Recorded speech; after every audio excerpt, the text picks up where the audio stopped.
crazy, lads. That was actually crazy what we just witnessed there. That was actually crazy how that Raiders and Panthers game just finished. Wowee. All right, we're on to the next game here, guys. This game is literally about to start. Obviously, we just saw extra time in the Panthers and Raiders game, which, wowee. If you haven't seen it yet, go and see that. But, hey, guys, how you going? So, now BKR Sport. We've got the Melbourne Storm versus the Canterbury Bulldogs. Oh, rugby league. How good is it? How good's rugby league? How good is rugby damn well league after what we just watched? You just can't get over it. You just can't get over. This is why you love the game. But let's absolutely rush through these two team lineups as they're about to come out of the field here, guys. Obviously, hit that thumbs up button and subscribe, and let's go. So Melbourne Storm, they come to this game from second position. The Bulldogs come to this game from third position. And this is at Amy Park in Melbourne. Sold out game. Now, Nelson Asafa-Solomona is in for the Melbourne Storm alongside little Mullum puppy Ryan Pappenhausen, with the outs being Bronson Garlick and Sean Bloor. The fullback is little Mullum puppy Ryan Pappenhausen, with the wingers being Grant Anderson and Xavier Coates. Centres of Marion Seve and Nick Meaney. The 5'8" is Cameron Munster. He goes back into the 5'8" today after he was the fullback last week against the Panthers. And Tyron Wishart is the halfback, with Jerome Hughes still out. The front row forwards are Stefano Utuakamanu and Josh King. Number 9, Harry Grant. Here's the hooker. Back row, Joe Chan and Elliot Sakatoa. The 13 being Trent Loiero. And the interchange is Jonah Pezzett, Alec McDonald, Tuikami Kamita and Ativalu Lesati. And the 18th man replacement is Nelson Asafa-Solomona. The coach is Craig Bellamy. Let's move into the Bulldogs here because the game is about to start. The ins, Marcelo Montoya back from his circumcision. If you've seen on Instagram, you know why it's funny. Marcelo Montoya back from his circumcision, and Sitili Tupanua, they're both in, with the outs being Anari Tuala and Jethro Renakama. The fullback is Connor Tracy, with the wingers being Jacob Kiraz and Marcelo Montoya. Centres of Bronson Seri and Stephen Crichton, who is the captain. 5'8", Matty Burton. Halfback, Lachlan Galvin.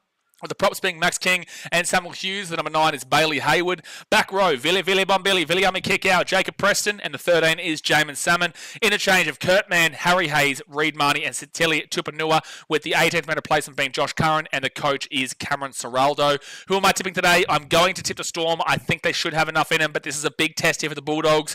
Obviously they're guaranteed for the top 3 right now. They'd be super happy with their season, but they've still got a lot more proof that they need to do against these big-time teams. Obviously, last week they lost to the Roosters in a real boil over there. The Roosters obviously find some form, but 32-12 was a bad loss for them.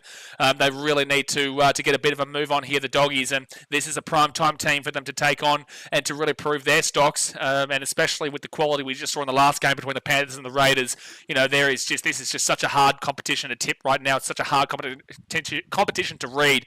And the Bulldogs need to fire up, but I do have the Storm here at Amy Park, especially after an underdog win against the Panthers last week up there in Sydney. But it would tell you just how crazy this competition is. If the Bulldogs are to win this, especially at Amy Park, it would just throw an absolute dagger into any thought process you have. And right now, I think the Raiders have come back and shot back into people's minds when people forgot about them for a little bit. But let's quickly go into the ladder here very quickly as the game is about to kick off. Bulldogs, 36 points. If they win this game, they've got a plus 120. They would go equal to Storm on second, but the plus 252 there for the Storm is too much. They would need like a 70-point win or so to go above the Storm. That's just simply not happening. So the Bulldogs will finish off the weekend with third, but equal second with a win here. If they lose, they will just stay in third regardless. So third, win or lose, doesn't really matter. But it would keep the chance alive for the Bulldogs to try and push themselves up in the next 2 weeks if the Storm do lose a game there. Whilst the Storm, on the other hand, they're on 38 points. They're pretty much the same. They're second, win or lose. If they win this game, because the Raiders won that game in extra time, they went to 42 points. The Storm can only go to 40 now. They really wanted Panthers to win. Obviously, the Panthers couldn't do that job for them. They kicked the ball off. Storm with the ball 15 metres out through Stefano Utukamanu. So, look, the Panthers' loss there really hurt the Storm, and the Raiders, for me, probably have the minor premiership locked up now with that really tough win. But if the Storm win, they go to 40 points, 2 points below the Raiders, and still desperate for the Raiders to lose one of those last 2 games, which I doubt is happening. But they will stay in second. If they lose, they would have to lose by 70 to go below the Bulldogs. But there you go, guys. That's the ladder. We've seen a belter. Let's see if this one's a belter. These two teams have not played each other so far this season. This is the first time we're seeing the Bulldogs go up against the Storm in 2025. So I'm expecting this to have fireworks. And if I'm not mistaken, as I was speaking about yesterday, I'm pretty certain the Bulldogs have a good record against Canterbury. I'm pretty certain against Canterbury, the Bulldogs have a good record against Melbourne Storm. And this game is sold out, so let's expect a big one. But all right, thumbs up, subscribe, and the Bulldogs will get this ball out of the 35 on first tackle, 1 minute in. And let me just refresh this score. Geez, it's always such a rush between that first and second game, especially when it's an extra time game in the first one. But there's a score updated, and we are rolling. Third tackle over the Dogs, and they'll get this ball to the 40. B. Lois, does that Raiders win mean they're minor premiers? It doesn't mean shit, but if the Storm lose this game, then yes. Not mathematically, but yes. I don't think the Raiders lose from here. I think that that was a fantastic win for Canberra. Massive win for Canberra. And next week they play the Tigers, who they've got a phenomenal record against. And then in round 27, the Raiders take on the Dolphins, who realistically they should beat. So have they won the minor premiership yet? Not necessarily. Storm get the ball, hit the 15 on first tackle. Have they won the premiership yet? The minor premiership? Not necessarily. But I believe so, yes. Especially if the Storm lose this game here today. Second tackle now for the Storm. They're 15 metres out. And Ryan Pappenhausen, he'll bring it out to the 22 on third tackle. Fletcher Smith is up the Storm. Floor Mats, his thoughts on the Wallabies win against South Africa. Personally, the best win I've seen in my life. It was incredible. It was incredible. We spoke about that last week. I think it's... we spoke about that on the streams last week. These games are too big. We kind of really need to hone in on NRL. High tackle. No, it will be a Storm ball at the 45. It's very difficult to talk about other sports right now, man, because these games are just so hot today. Like, tomorrow there's a couple of easy ones, and Sunday we can talk about whatever, but today, if you watch that Raiders-Panthers game, geez, I'm still on a crazy high, dude. I'm still on a crazy high. First tackle for the Dogs, their own 24, and they get up to Jacob Kiraz. Now, I want to know, is Anari Tuala on the defensive side of Xavier Coates here today? Because that's a big worry if that's the case. If Xavier Coates has gone up against Anari Tuala, that is a massive, massive worry for the Dogs' defense. So I'm looking to see which side Anari is on. Davo says, who's your money on for this game? I've gone the Storm here. I've gone the Storm. I do think it's probably 60-40 Storm. Obviously, 40% chance Bulldogs win, 60% chance Storm win, especially at Amy Park. But I just want to see some real solid effort out of the Bulldogs here to get themselves back into the rhythm after their loss to the Roosters last week by 20. So Jacob Kiraz's right-hand side, I think they've actually got Kiraz on Xavier Coates' side. Yeah, they do. And so it's not even Anari Tuala, sorry, it was Marcelo Montoya. But they've actually got Kiraz on Xavier Coates' side, so that might actually be a bit of a helping hand there. But Tyron Wishart, high tackle. No, they didn't call that as well. Jeez, apparently no high tackles in this game. Marcelo Montoya missed that tackle. Nick Meaney gets an offload away to Elias Katoa, and they'll get this ball now to the 40 on third tackle. Yeah, that's called a high tackle most weeks. It might be soft, but still is called a high tackle most weeks, consistency-wise. So fourth tackle now for Melbourne at the 42. And they go right-hand side, Harry Grant. Oh, jeez, big hit there at the 50. It'll be fit tackle. Tasman says, Dogs have a 2-0 record against top 4 teams, by the way. Yeah, nice. Tell us the top 8 record. So they'll kick that ball down to the corner, and it should be Connor Tracy picking this ball up at the 3. He'll bring it out of the 10 to the 15, and it's going to be first tackle. Nate says Dogs look sharp. The jerseys look real nice. It's really popping. Their kit today is really popping. Second tackle. Maybe it's because the Storm jerseys are also very, very dark, but Dogs jerseys are looking slick. Third tackle for the Dogs, and they'll be at the 35. Oras says up the Doggies. Marcelo is playing. He is. Well, there's going to be a forward pass there from the Bulldogs, and the Storm will get the first attacking opportunity of the game at the 40 metres. Yeah, but Critter's on Coates' side. That's great. Xavier Coates will still get above him. But Jacob Kiraz I like in the I like on his side. I think Kiraz can jump up high for the ball. Montoya's got covered. That is so funny, dude. That was so funny in regards to that podcast he does with his missus. Frank says, hey, Big Sport, what happened to Raiders Panthers? Oh, dude, you missed a belter. Oh, you missed a belter. Yeah, well, Frank, you should have been here for the game. Actually, you know what? I'm not going to tell you. Go back and look at my reaction. All you have to do is go and have a look at the extra time reaction. You will see. We went nutso, dude. We went nutso. So Pappenhausen after Tyron Wishart to Munster. And Munster will get taken down at the 35. Yeah, just go back and watch our reaction, man, and you will see a crazy, crazy turn of events. Put it this way. Panthers took a field goal from 35 metres out. Right in front, Nathan Cleary. Now go and have a watch what happened. Josh King gets his ball to the 25. Yeah, it does, mate. I actually feel bad for people who missed that ending. I know, it was just peak rugby league, dude. And highlights won't do it justice. Munster now. He'll get it off to Kamanu. He'll get the ball to Munster. Munster then to Pappenhausen. Pappenhausen gets it to the 20. And it's going to be fit tackle. Now, what do? They try and kick it here for Xavier Coates. Harry Grant to Tyron Wishart. That's exactly what they do. Not a good kick there from Wishart, though. Goes up for Xavier Coates. And it's going to be taken by the Dogs. And he'll be over the sideline. Yep. He'll be... Oh, no. Yeah, no, he is over the sideline. Yep. So it's going to be Storm Ball here at the 10. It's going to be Storm Ball at 10. Breezy says, can't live, never watch rugby. I'm just a degenerate sports gambler that happened to place a bet on the Raiders winning. I think I love rugby now. Well, I'm going to start off by saying, firstly, good stuff, mate. We appreciate you watching in. But also, secondly, it's rugby league. Rugby is usually referred to for rugby union, and rugby league is rugby league. But I know it's difficult for people to understand if they're not into rugby union or rugby league. But yeah, that was you tuned in at the perfect time, Mr. Degenerate Sports Gambler. You tuned in at the perfect time because that was a belter of a game. So Storm now, 3 metres out. Cameron Munster, he'll get it across here. Elliott's going to toe a toe. Wishart knock on by the Storm. Good pressure from Marcelo Montoya, but realistically, it was a bad pass there from Melbourne. Realistically, it was a bad pass there from Nick Meaney and put themselves under way too much pressure. Nay says, geez, that was forward. That was a big old forward pass, that one before. But yeah, no, sorry, Nick Meaney knocked it on from a bad pass from Tyron Wishart, and Marcelo Montoya could rush up defence.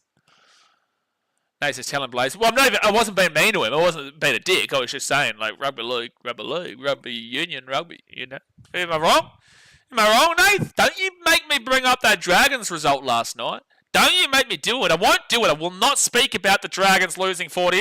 Stephen Crine's away here at the 20, the 25, the 30. You're lucky. You're lucky that there's a break there. Dogs at the 45. Stephen Crichton. Here come the doggies. Woof, woof. First tackle. Now they'll get this ball here to the 40. And Sam Hughes taken down. Second tackle. Sam Hughes. Second tackle here for the Dogs. That should be 6 again for mine. It will be 6 again for the Dogs. Okay, James Stevens, we get you're a Muppet. We understand it. So first tackle now for the Bulldogs at the 35. Yeah, Nathan. Now that there was a line break, I won't refer to the Dragons 40-0 loss to the Rabbitohs yesterday. I won't do it. All right, I'll be nice. All right, I'll be nice. I'm a nice guy. So second tackle and Matt Burton out to Jamin Salmon. Salmon across here to Maxi King, and Max King 13 metres out of the line. Third tackle. Here come the doggies. Bailey Hayward playing the 9 today out to Galvin. Short ball in and close to a knock on. He's lost the ball backwards. Yep, it's fine. It's play on. It's backwards. Sam Hughes. He'll be fourth tackle here at the 3. A lot of the time you do see them kind of call. You do see them call a knock on there because of the ball bouncing around. But they've said it was fine. And Colin Tracy will be 4 metres out. Fit tackle for the Dogs. Did you get on a bet for this game? Before someone... come 1 second here, Lachlan Galvin kicks it through. Dropout coming up. Dropout coming on up here. Breezy, did you get on a bet for this game? Who'd you tip? Nate says, top bloke. Yeah, no, I won't do it, mate. I didn't get to see a penalty from St. George last night, though, which was really unfortunate. We didn't get to see them take the 2. Maybe if Jared Sutton had maybe if they had have been to the Rabbitoh when it should have been a bin, maybe we might have seen a penalty. But the Dragons are good for a penalty usually. Taking the 2. Big fans of it. 10 minutes gone in the first half. 30 minutes to go. Hit that thumbs up button and subscribe. We're going to see a short dropout. Will not go to 10. So it's going to be Dogs ball 10 metres out. Ora says, this channel's the best. Appreciate you, bro. We're here live for every single game. We've got 3 games tomorrow. We've got Dolphins Manly. Big game. Massive game. Titans Warriors. Big game for the Warriors. Actually, big game for the Titans to avoid the spoon as well. And then Eels Roosters. A big game for the Roosters. So Dogs here, first tackle, 8 metres away from the line. First tackle. And they give it out to Matt Burton. Matt Burton underneath now to Bronson Seri. And Seri should be 7 metres out, second tackle. 10 minutes gone. Bailey Hayward. He'll give it to Jamin Salmon. Salmon now 5 metres away from the line, third tackle. The 2 would have changed the game. Exactly right, Nath. Dragons taking the 2 last night. I reckon that would have absolutely been a heart stopper of a finish. Heart stopper of a finish! Dogs near. 8 metres out. 4 tackle. 4 tackle. Bailey Hayward goes for a quick scoot himself. Broken down play. Jamin Salmon, Max King just run the ball into the line and take that camera angle away because that was awful. Fit tackle, 5 metres out. Now Bailey Hayward. He'll give it to Galvin. Galvin kicks that one into the edge of the corner. They're going to attack Coates side kicking wise. Yeah, nice. Yeah, that's the play, lads. That's the play. And they're going to kick this ball dead for a 7-tackle set for the Storm. Yeah, that's the play, Lachlan Galvin. That's the play. Yeah, kick the ball into Xavier Coates' side. Let's see Jacob Kiraz go up against Xavier Coates in the air. Yeah, no, that's the play. Yeah, if I was the Dogs, I'd be thinking definitely go towards Xavier Coates' side in the kicking game. Breezy says, mine didn't hit because the Rays didn't technically win it in regulation. Don't care, take my money for that ending. I love that last sentence, but with that being said, I'm pretty certain your bet should still win because the Raiders still won unless you went on the 3. That's a penalty Canberra here at the halfway point. Penalty Storm here at the halfway point for offside against the Dogs. Adam G is refereeing. But your bet still should hit unless you went with the 3-way result, whether it was a draw at 80 minutes or Raiders/Panthers. You would have had to have gone on that market because the normal market of win or loss does still go into extra time unless you're on the 1-12, and I don't think the 1-12 is counted in extra time. But yeah, what an ending. Stephen says, hey mate, how's the travelling going? Yeah, good mate. I've got a beautiful view here of Ho Chi Minh, Saigon. I've got the Bidexco Tower right in front of me here with the window. It's been raining today, but no, it's been great, mate. Been enjoying, and I've actually got to leave the country for a couple of days next week because the visa runs out, so I'm going to take maybe a quick trip to Malaysia or maybe Philippines, Manila. Might go down to Indonesia. We'll see, but I'm going to come back to Vietnam afterwards. Second tackle now for the Storm at the 20, so you guys will see me in a completely different place. Probably next week. Right hand side. Oh, to Pappenhausen. Pappenhausen 6 again. 15 metres away from the line. First tackle. And now Nick Meaney gives it to Tyrone Wishart. Don't forget the Dogs are the best defence in the premiership. But can they take down defensively this Red Rocket Storm team? They were able to win last week against the Panthers away. Harry Grant. Munster to Pappenhausen. Pappenhausen in the back. Elias Katoa. Here's a try. Greg Anderson. No. How did he not go over the sideline, but also very close to scoring? 5 metres out, good scramble deep. I think if the pass was better, he probably scores. 6 again here for the Storm, they're 10 metres out. Munster, 9 metres away, first tackle, 13 minutes in. There's an injury here for a Dog. Oh no. Oh no. Oh, Dogs fans, look away. It's Matt Burton. Oh, he's grabbing at his left knee. God bless him, dude. God bless him, dude. Oh no. He definitely didn't step out there, Daz. But Daz, I'd honestly, I don't think it's a serious injury. I think it's just a hyperextension. He's all right. He's walking. Okay, no, you're right. You're right, Dogs fans. You are okay. He's going to rejoin his teammates. It wasn't too serious. Good stuff. Breezy says, I don't have anything for this one. It's 4 a.m. in the US, and if I see the sunrise, I might have to call the gambling hotline. Fair enough. I think most people here have been there before. And then their second tackle for the Storm, 5 metres out. 4 a.m. So what's that? LA, California? Tyrone Wishart, Munster. Because I think, like, Chicago, where I was, that was like 2 a.m., 1 a.m. kind of games at this time slot, maybe? No, I could be completely wrong there. Munster, 10 metres out. Trent Loiero to Tyrone Wishart. Wishart gives it off here to Pappenhausen. Pappenhausen goes it himself. He'll be 13 metres away from the line. Is that an ACL? Well, no, he's stood up and he's back in the line. He just made a tackle. Harry Grant goes for a run, short ball to Munster. Munster's 5 metres away, but we're going to see the kick now to the left-hand side. You know it's coming. You know it's coming. You absolutely know it's coming. Harry Grant, Tyrone Wishart. Wishart puts it up in the air. Good area here for Xavier Coates, but Kiraz gets it, and he will be outside of the in-goal. Well done, Jacob Kiraz. That was really good for him to get that body positioning just then. Can Panthers still make the top 8? Harley, the Panthers are going to make the top 8. The only way the Panthers miss the top 8 is if they lose both their last 2 games. They play the Dogs next week, tough game, and then they play the Dragons, which is an interesting game, but they should beat the Dragons. But if they were to lose those 2 games, you would have to see the Broncos win 1 more game, which they've got 2 easier matchups coming up. Good kick there from the Dogs, and Storm will get this ball out to about the 40, gets it all to Xavier Coates, and Bailey Hayward will take him down 35 metres out. Super pass from Pappenhausen. So, yeah, then you need to see the Broncos win 1 of their last 3, which they should definitely do. Then you've got the Roosters, who just need to win 2 of their remaining 3, and they play the Eels. They do play the Storm next week, but then an easier matchup in round 27, I think. But they would need to win 2 of their remaining 3, and then the Dolphins would need to win all 3 of their remaining games, which is not out of the equation. Chan, left hand side here, good kick. Joe Chan was there. He didn't even try and get the ball. That's pathetic from Joe Chan. What are you doing? Anyway, point of the matter is, Panthers will make the 8. It would need an absolute beyond miracle for the Panthers to not make the 8, but it's still possible. And it's still not out of the equation. Like, it's not like it's a bad chance. It's just a very likely chance they still make it. So third tackle for the Dogs at the 15. They get it to Matt Burton. That was pathetic from Joe Chan. He really needed to make a play there. Dogs taken down to the 20 on fourth tackle. Viliami kick out to Marcelo Montoya. And now he'll be at the 25. Crusher on Kiraz, but who cares? Stop it. Stop it. Matt Burton now, that's an average kick. We'll find grass, but it will only go to around the 35. And then Xavier Coates is going to get a good run onto it. And Xavier Coates nearly gets through. He'll be at the 45 on first tackle. Why do injuries have to be a thing? Thank you, Highlanders. Second tackle now at the 40. He's on his feet. Yeah, it's always a worrying sign, especially with a crucial play like that just before finals. Tyrone Wishart gets away. He's got Papadou's. He's got Elias Katoa. He's got a try time for the Storm. Bing, bong, booshka, son. Elias Katoa will put it over, and it's 4-0 here to Melbourne with a kick to come. Elias Katoa with the try time, baby. Try time for Elias Katoa. That was really nice from Tyron Wishart. Just breaks through, gets around a couple of tackles. Matt Burton misses it. And also Bronson Seri. And then he has literally Papenhausen on his inside, or he has Elias Katoa and Grant Anderson on his right-hand side. And he gives it to Elias Katoa, and he will score.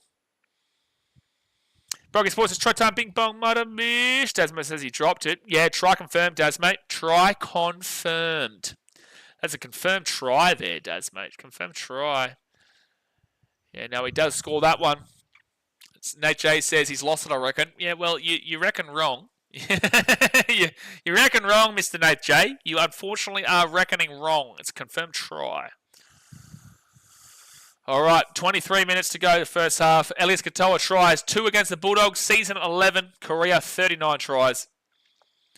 I need a mohawk like that. That's the mohawk of dreams, that. Yeah, no, they did check it, Des. And they did check it, and they confirmed it. That's usually what try confirmed does mean, Des, mate. Does mean that.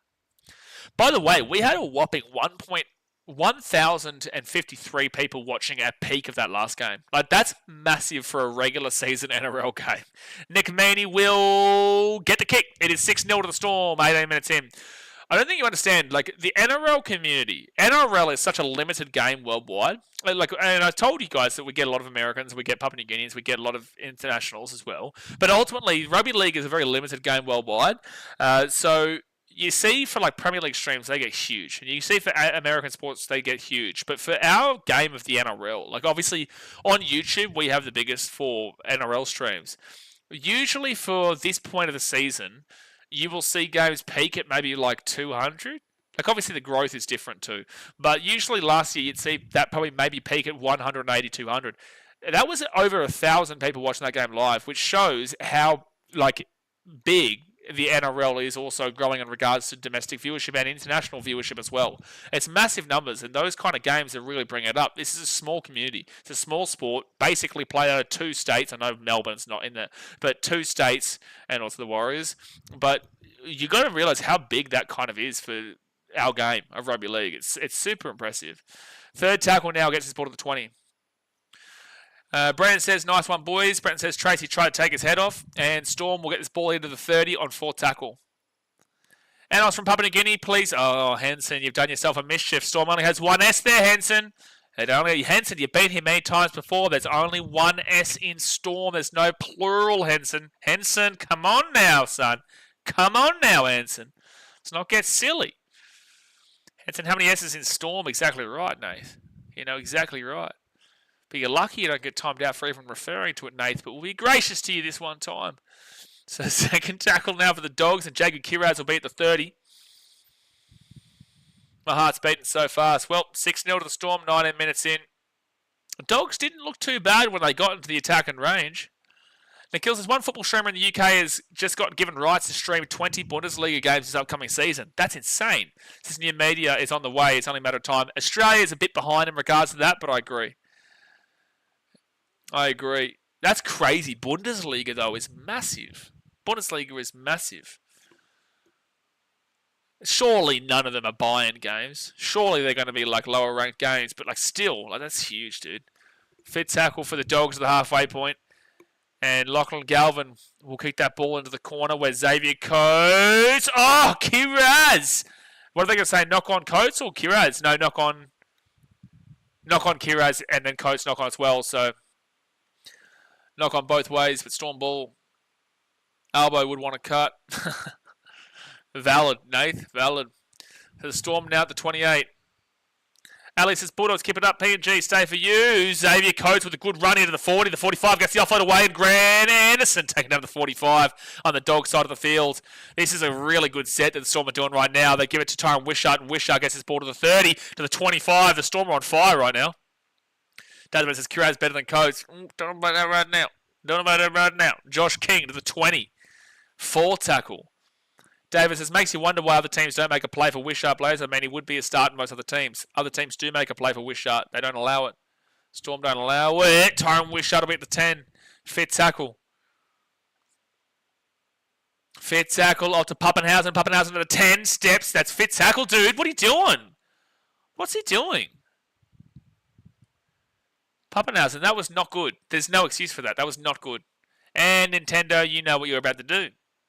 You know what you're about to see. You're about to see a 5-minute timeout. Get to the sin bin, Mr. Nintendo freak.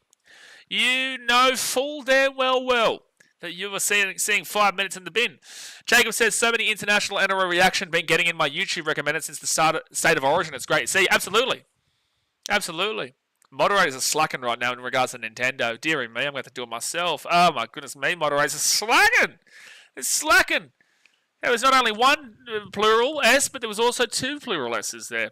4 tackle for the Dogs at the 30. But yeah, you're right. You know, especially since Origin. Origin was massive. We had like 100,000, which is crazy views for NRL. But over 100,000 views on all 3 of those Origin streams that we did. We had like, I think the first game we had like 2,800 people watching live for it. It was wild. Like Origin streams usually do big, but nothing like that. I'm talking like our highest ever Origin beforehand would have been like 20,000, 21,000 or something like that. So to times that by 5 this year across all 3 games was wild. Fair enough, Jay. Fair enough. I don't actually have half time. You know what? At half time, I might actually take a quick little break. I don't have half time, Poos. I've washed my face for the most part. That's a bad mistake there from Maron Seve. So I'll be Dogs ball to 45. I actually just go and wash my face and get myself all prettied up for you, mate. Get myself all prettied up. Jared says, I wonder how much viewers you will get for Papua New Guinea games when they enter the comp. A lot. But the thing is that all we have to do is watch one international game for Papua New Guinea on this channel. 70,000 of those 100,000 views in the State of Origin games were Papua New Guineans. Now, remember, Papua New Guinea will play in the Pacific Bowl at the end of this year. We usually get between 500 to 900 in previous years without the growth. And this is at a great time slot, Papua New Guinea. So you'll see kind of what we're talking when you watch those international games. So Connor Tracy, he'll be taken down at the 35. He offloads the ball, and Elias Katoa will grab the ball at the 35. Bad mistake there from Connor Tracy. Katoa's been good today. Munster off to Joe Chan will be at the 42nd tackle. Sean James says, one thing I will say is 21 likes. Fucking joking. Get on it, dogs. You get on it, you dogs. Exactly right, Sean. Get on it, you cats. Cats and dogs here. Hit the thumbs up button. That's just thank you, Horace Grant. It's actually a really cool story about Maron Seve being able to still play. I shared it on my Instagram story throughout the week. Munster out to Tyron Wishart, Elias Katoa, and Katoa will be at the 45 on fit tackle. Brendan says, would you be recording Big Brother during footy season if you're in there? Obviously, that's a big if. I've only applied, but I'm pretty certain. Oh, it's a mistake from the Dogs. It's a knock-on from the Dogs at the 5, and the Storm are going to go back on the attack here, ladies and gentlemen. The Storm are going to go back on the attack, 10 metres out. Dogs have been given opportunities galore, but no, Big Brother I think is November or something like that. Pretty certain. That'd be so crazy. Like doing that, it's so much fun. So much fun. It'd be so weird though, not streaming. Like, literally, you can't have any contact with the outside world. So you always get nervous. You always get nervous in the way that you get portrayed. At the end of the day, you still say the things that you say, but like the way that you can get portrayed, like Love Island and stuff like that. Storm now at the 8. Kill says that was such an awkward kick. It was. Storm here. Harry Grant. Cameron Munster. Munster to Tyron Wishart. Wishart goes to the right-hand side, and he'll be 5 metres out. Oh, my gosh. He nearly got through and scored. Mr. Frank says, why can't you show the game? Why can't you get a job? Munster now will give this ball. Oh, Pappenhausen, left-hand side. They've got numbers galore. Xavier Coates. Cuts back. Why didn't he back himself on the wing? I don't understand why he didn't back himself on the wing. I think he beats out Crichton there. Pappenhausen goes in himself. He'll be 2 metres away from the line. Third tackle. And Xavier Coates out to Munster. Munster at the 10. Josh King taken down 10 metres away. Fourth tackle. Brenton, I said that it starts in November. So how is the grand final happening? Then Storm 2 metres out, fifth tackle. Do they go back to the air? They do. Harry Grant. Munster left-hand side. Pappenhausen, don't worry about the air. He scored. Don't worry about the air because Pappenhausen has scored. It's 10-0 here with a kick to come. And Dogs fans, I've got to be honest with you. I've got to be straight up honest with you with how I'm feeling. The Dogs are giving major Sharks vibes of recent years. They're giving major Sharks vibes of recent years. Major Sharks vibes. Got to be honest. M. Frank says, relax, Oliver. I bet I make a lot more money than you. Well, Mr. M. Frankcom, at the end of the day, my friend, you're very well. If you make a lot more money than everyone here, then the issue here is that you should have the intelligence to understand why I can't stream the game. And also, it's funny that you've called Olivia Oliver. Jamie Oliver in the chat. Brett the 10 says, is Love Island a true story like Home and Away? Yeah, very much a true story, mate. We're very serious on this channel, as you know. We've got a great reputation for seriousness. So, no, absolutely. No, Love Island, Home and Away, Neighbours, Bold and the Beautiful. They're all true stories, mate. That's all just putting a camera in people's faces and living their real lives. So 10-0 here to the Storm with a kick to come, and this is looking like it might potentially be the Fizzler if the Dogs can't get themselves into the game. Bretton says, but if it was just being hypothetical. If the Titans were a team in first position like the Raiders right now, which they are, but if they were, and filming was on at that time, no, I wouldn't go on in the first place. I wouldn't risk it. So it would be 12-0 here to the Storm with 13 and a half minutes to go the first half. That's mate's not happy. You're not happy. Yes, I wouldn't even go on at that point, Brenton. But it's perfect because I'm pretty certain it films in later on in the year. Seb Watson says, how long are they letting the Dogs hold on for in the tackle? Seems like it's happening almost every tackle. Yeah, the Dogs are definitely getting a bit of an advantage that way. Dasmo says, haven't even made our second final series. I find it insulting you're comparing us to a team like the Sharks. Dasmo, as a Dogs fan, be honest with me. Do you not see why neutrals will look at this Dogs team and say, shit, yeah, they've been great against the bottom half of the table this year, but they've got a really poor record against the top 8. They haven't taken on the Storm yet, and their first game against them, they're already down 12-0 in 27 minutes. They were down 20-0 to the Raiders. Yes, they came back to win 32-20, but the question's still there. They haven't got a good record against the top 8 by any stretch of the imagination. They got beaten last year in their first finals, which we give them relief from, because at the end of the day, it was their first finals game in a long time. Manly, good team. Were able to get the job done in the end, and Dogs may have even deserved to win that game, but they just couldn't get the job done. But I could easily see the Dogs, if they keep playing like this, you could easily see them, firstly, playing the Storm in week 1. This is probably the week 1 finals matchup right here. Fifth tackle here at the 30. Because the Dogs are going to finish third if they lose this, and the Storm are probably going to finish second. So this is the week 1 matchup, and then let's assume you lose that like you're currently losing this here. Then you've got to take on one of either the Panthers.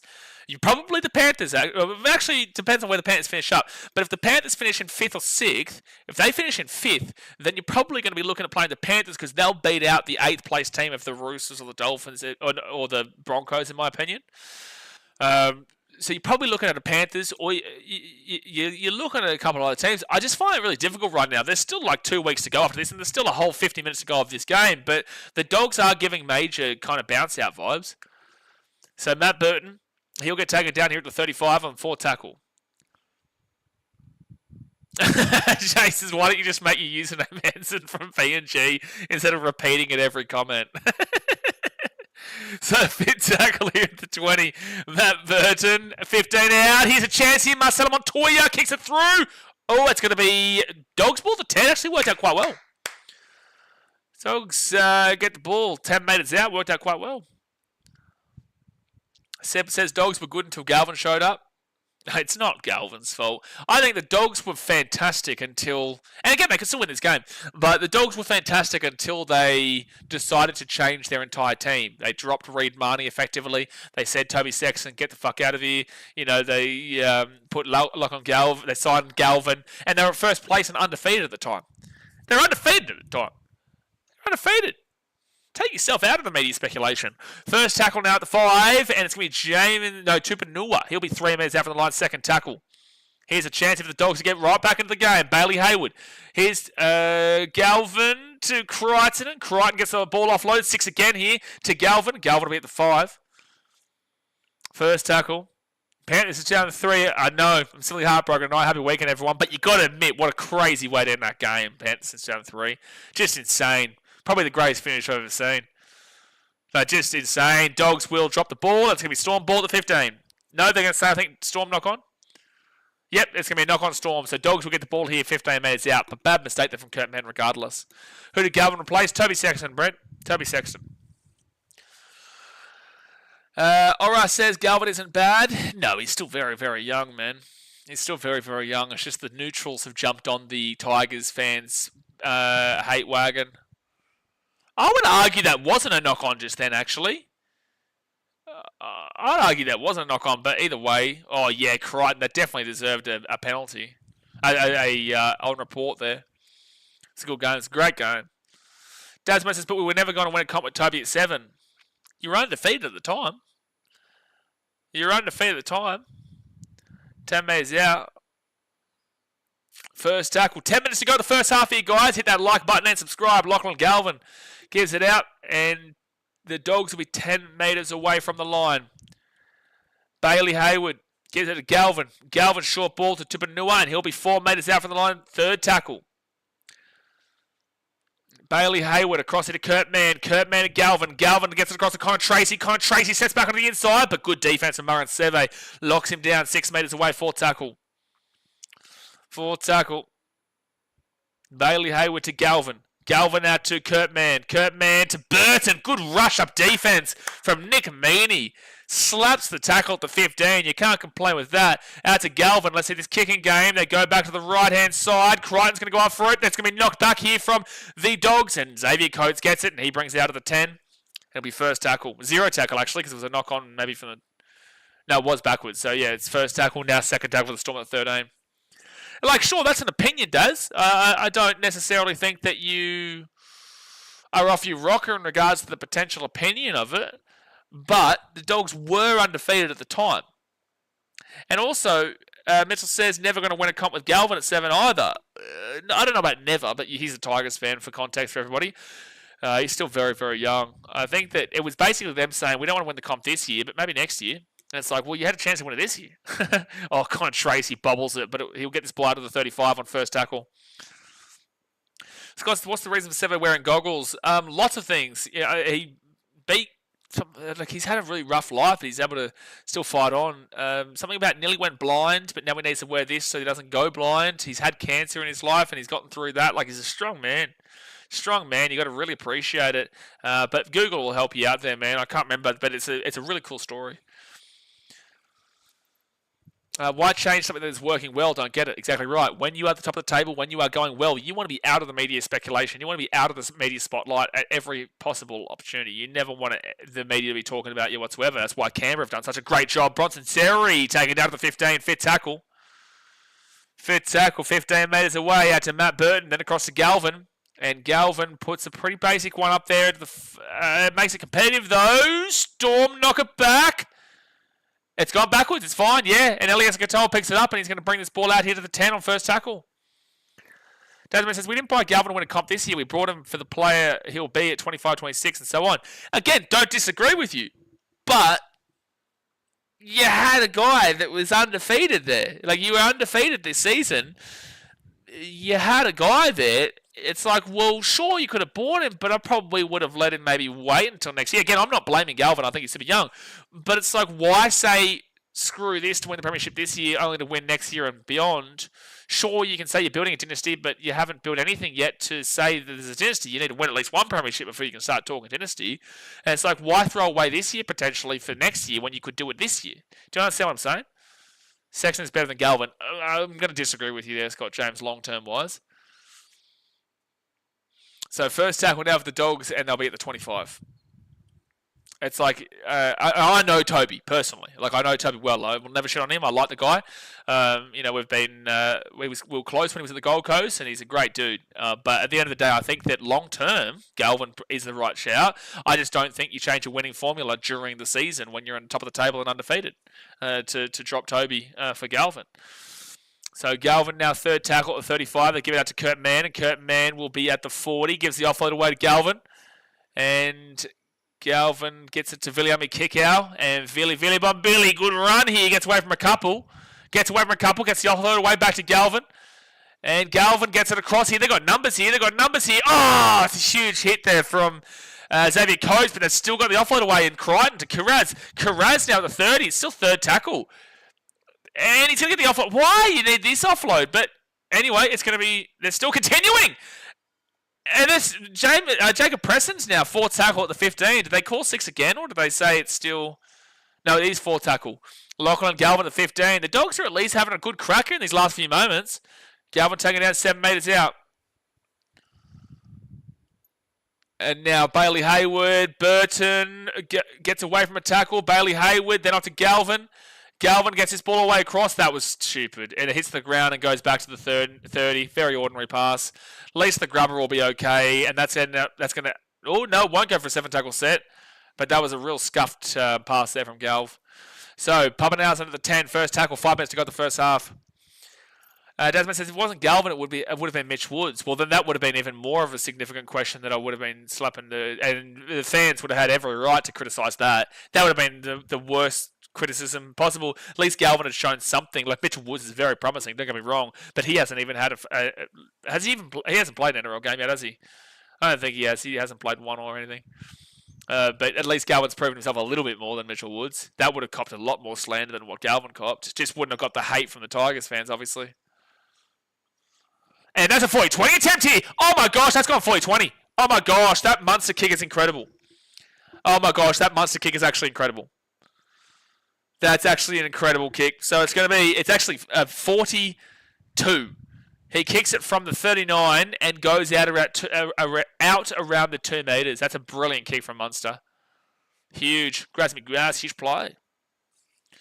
Sam says, Sevi got kicked in the eye earlier in the season, had a detached retina, thank you. Almost lost sight in his eye and has to wear them to protect him from losing his sight. Yeah. But, like, if you look at his history, like, again, he was able to survive a cancer scare. I think it was testicular cancer, maybe, when he was a teenager, and to fight through that and to do what he's doing and still be a professional player is phenomenal stuff. Oh, that's pathetic from Tui Kamikamica. And now the Dogs will get the ball here at the 10. They give it off to Bronson Seri. Bad mistake there. Oh, dude, if they concede here, that's pathetic. Oh, that's going to go backwards here from the Storm, but the Dogs will get the ball at the 45 on the Storm side of the field. That is really pathetic stuff from Tui Kamikamica, dude. Especially when you're playing for a contract. 0 tackle now at the 45, and oh, jeez. Crichton nearly knocked that ball on, but it's fine. First tackle at the 45. Brent says, when the Storm get their flow on, they're hard to stop. Well, Tui Kamikamica put a stop to it. Kurt Mann, he'll be 35 metres out, second tackle, 3 minutes to go the first half. Decent kick from Presto. Yeah, did its job considering how poor the situation was looking at first. Doesn't mean he's playing Reggie's. Yeah, no, he's too young. There would have been much more criticism of Mitchell Woods, just without the Tigers' hate. And Viliami kick out, it would have been just more, what do you got? That would have been way more of a confusion. Way more confusion if the Dogs had done that. 4 tackle now, and they will be at the 15. Bailey Hayward. They'll go out to the left to Matt Burton. Burton over the top, and this could be an intercept. It's gone backwards here for the Storm. No. Oh, they could challenge this. Grant Anderson's gone up for it. He's pushed it. Yeah, they probably would have saved a try here, but the Dogs are getting another attack. The Dogs have had plenty of attacking opportunity here in this first half. There's actually an injury again here for Burton. God bless him, dude. He's had a couple of injury scares here today. Yeah, Grant Anderson stops a guaranteed try there, really. Yeah, you'd call that a knock-on. I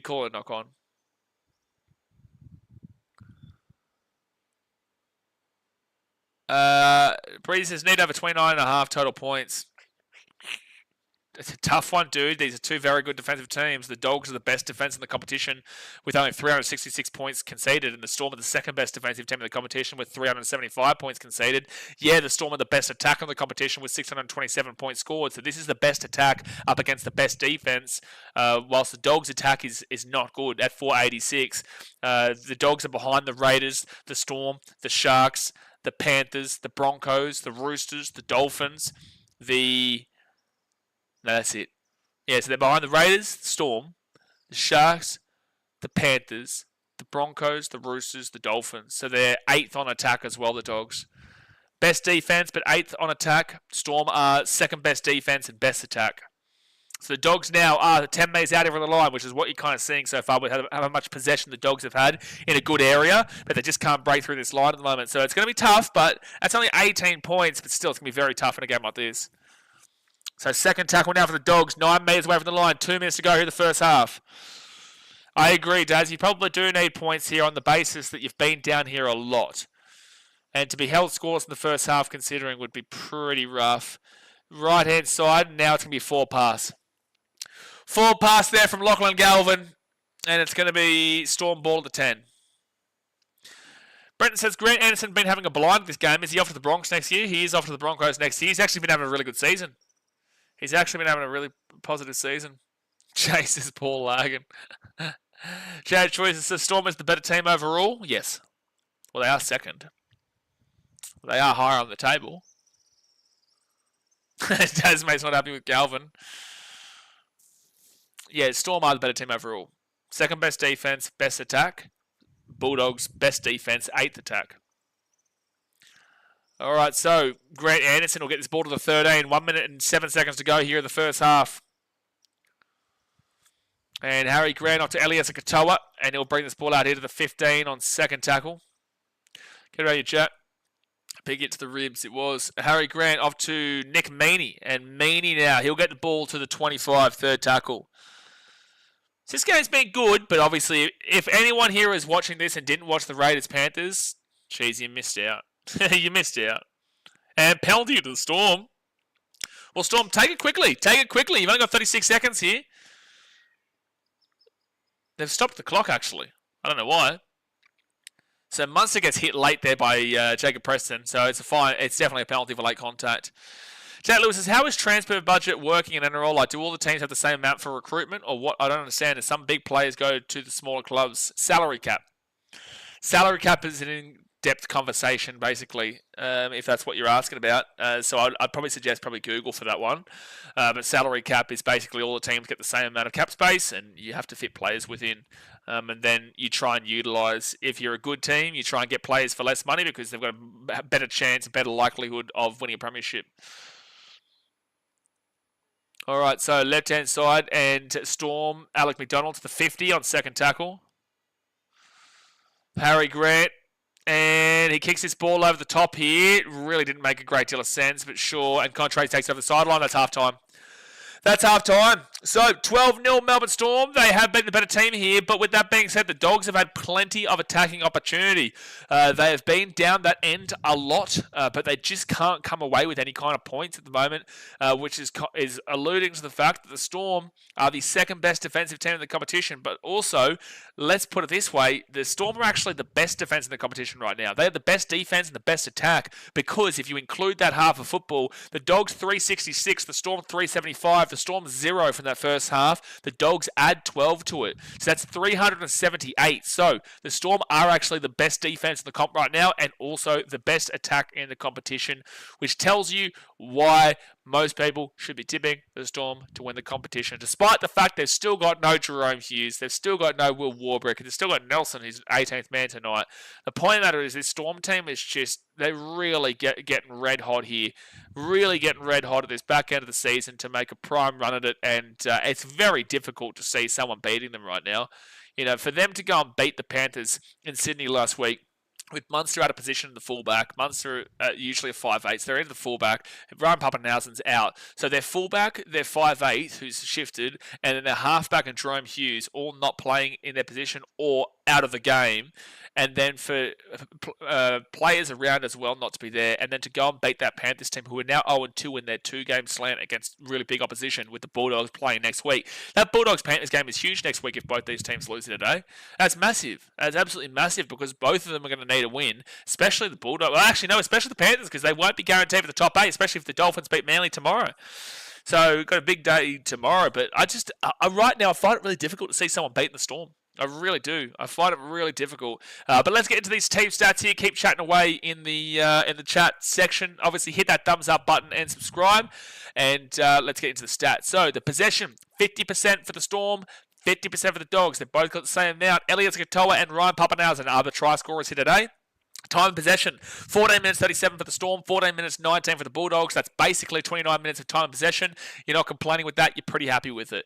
Completion rate, you want to see at least 80% when you're getting to the good teams. We saw both teams hit 80% in the first half in the last game, and you're seeing it again here today. 87% here for the Storm, 21 from 24. You're happy with that completion rate for sure. Whilst the Bulldogs, they're at 17 from 21 themselves, and they're at 80%. 18%. That'd be crazy. I'd turn the stream off if they're at 18%. 80%. That's fantastic play there. So, look, both of them are hitting the marker. You're not complaining, but the Storm are obviously better with the completion rate with 3 extra sets. They've had 1 less error there with the 3 compared to the 4.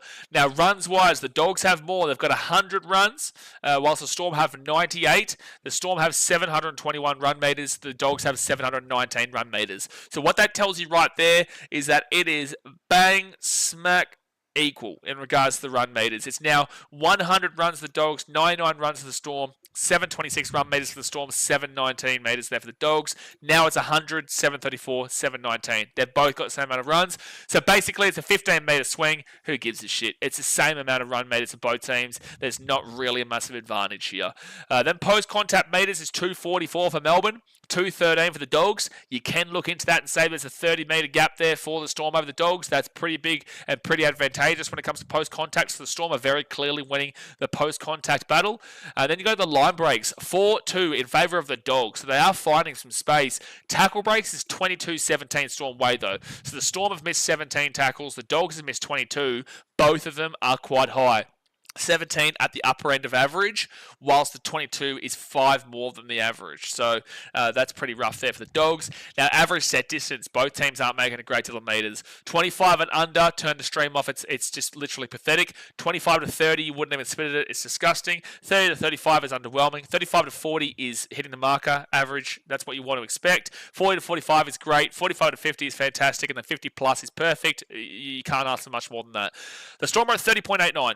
30.89. That is extremely low on the underwhelming and getting extremely close, tantalizingly close to the disgusting category of 30 to 30, 25 to 30. They're now at 31.07, 31.28. What do you do? At the end of the day, it's not a good amount of average set distance. It means that both teams defensively are really locking in and kind of keeping the play back. Actually, I should say why, because the Dogs are also only at 34.24. So both of these guys are in the similar category of underwhelming. At least the Dogs are at the upper end of that. There's still a 3-meter gap, though, between the Dogs and the Storm. So both teams aren't hitting the marker of 35, which is a real telling point that both teams' defenses are really limiting quite well in the middle of the field, which you do love to see defensively, but attacking-wise, it's not good. Average play the ball speed, 3.49 seconds for the Storm, 3.51 seconds for the Dogs, pretty much the exact same again, and it's bang smack in the middle of average. Anything under 3.39 is fast, anything 3.4 to 3.59 is average, and then 3.6 and above is slow. 3.8 and above is extremely slow. 3.59, 3.49, and 3.51 is the exact same, bang smack in the middle of average. Offloads, Dogs loving the offload today. We're not surprised by that. 9-2, Dogs offloading. And then you go to the forced dropouts, 1-0 Dogs way. Kick defusal, 100% for the Dogs, 71% there for the Melbourne Storm. Storm have got a 40-20 as well in this game. Now, effective tackle percentage, yikes. This is a very similar stat line to what we saw from the Panthers in that game against the Raiders. The Panthers were leading at halftime 10-4. Well, the Storm are leading 12-0 here. Now, 85% and below is disgusting. 85% to 88% is underwhelming. 88% to 90% is great. That's hitting the marker. And then 90% and above is basically perfect. The Storm, despite being up 12-0, are at 84.18%. So very similar to the Panthers in that first game against the Raiders. 165 tackles made, 17 missed tackles, and 14 ineffective. So they're their effective tackle percentage defensively is actually really poor. Collectively, they're going really well here today. Collectively, they're keeping the Dogs at 0. Individually, they are missing a lot of tackles. 15 to 17 is the average amount of missed tackles and a half.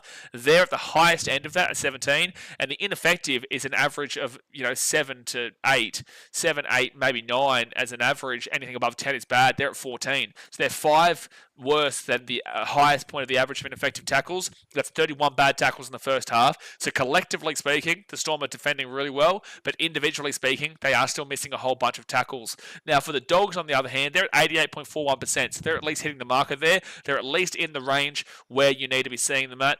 183 tackles made for 22 missed tackles and 2 ineffective. That's a lot of missed tackles. That's 5 more missed tackles than the highest of the averages, but the 2 ineffective is very, very good. That's about 7 to 9, so that's about 5 less than the lowest of the average of ineffective tackles. So very good there, ineffective. 24 bad tackles overall. Dogs haven't been defending poorly, which this does show as well, but the Storm have found a way to obviously score twice and put it past them. But overall, I think that's a little bit of a facade, a little tiny bit of a facade there for the Storm in regards to how bad that effective tackle percentage is, because their defense has been really good today. Now, in regards to negative play, this is crucial, man. This is crucial. 4 and under is where you need to be. 5 to 6 is average. Anything 7 and above is pathetic. Both teams are at 7. The Storm have made 7 errors. The Dogs have made 7 errors. That's really bad. That's really, really bad stuff there from both teams. They have both been making too many errors here, man. Too many errors. But the crucial thing here as well is that the Dogs have given up 3 penalties whilst the Storm have given up 0. So the penalties, ill discipline, it's not too bad in regards to how many penalties the Dogs have given away. Perfect first half there for the Storm. But in regards to Dogs 3, it's not too bad. But there is a crucial, combining of the errors of 7 to 3 penalties. That's 10 real negative plays in that first half. The 7 for the Storm is huge, the errors, but at least they're not giving away bulk meters with a penalty. Now, ruck infringements is 2-1 Dogs' way. Inside 10 meters is 1-1, and then on reports is 1-0 for the Bulldogs there. So ultimately, you look across the stats, it's a very similar game. It's just the Storm have been able to collectively come together. It's now 8 errors to the Storm, by the way. That's how bad this is right now in regards to the error count. Now it's 9 errors. They're updating it to 9 errors. The Storm have had 9 errors in this game, and they're up 12-0. The Cowboys last week, they had 23 errors in the game, which is ludicrous, and won the game, but scored 38 points. So it tells you can still win games with errors. No, they've taken away 1 error. It's now 8-7. So the point matter is that these are very similar. Errors are similar. Penalties are a bit lopsided Dogs' way. 6 against are very similar. Obviously, effective tackle percentage is definitely in favour of the Dogs there at 89.81%. Compared to the 84.18%, but overall, the meters, very similar. Post-contact advantage there of the Storm for sure, but meters are very similar. Play the ball speed, pretty much the exact same. Average set distance is both underwhelming. They've actually just brought the Dogs' missed tackles to 19. So they've taken away, so it's 19 now. They took away a couple of missed tackles. So the stats have all updated. Anyway, the point is, Dogs can still win this game. They've just got to be able to break through the best defense in the comp, because Dogs fans, right this very second, the Storm are above you in regards to defense. They are currently, with the 12 points added on here, Dogs are at 378 and the Storm are 375. So they're 3 points better than you. So you need to at least score. To get yourselves back into the position. Steve says, Gould has screwed the Doggies. They need Sexton back. Well, if you look at the Panthers, with Gould was there, when Gould was at the Panthers, he set them up for greatness, but it wasn't until he left that they actually achieved that greatness. It wasn't actually until he left that they achieved that greatness. But I will say that it probably was definitely is hilarious to say. It was probably the Galvin situation and also the Reid Marnie situation, and just getting too heavily into the media spotlight that has kind of not derailed but really hindered the Dog season so far. Lager says, I understand they are picking Hayward at 9 for prep for next year, but that needs to be saved for next year. We really need Marnie as our starting 9. Hayward is a great utility. This is why we talk about the Dogs in regards to a negative, that they've done too many changes at a wrong time. If they wanted to make these changes of Reid Marnie going and Toby Sexton going, they should have done it at the end of the season. Not when you're in first place undefeated at the top of the table, or not after one individual loss against the Broncos, which was bad, but one individual loss.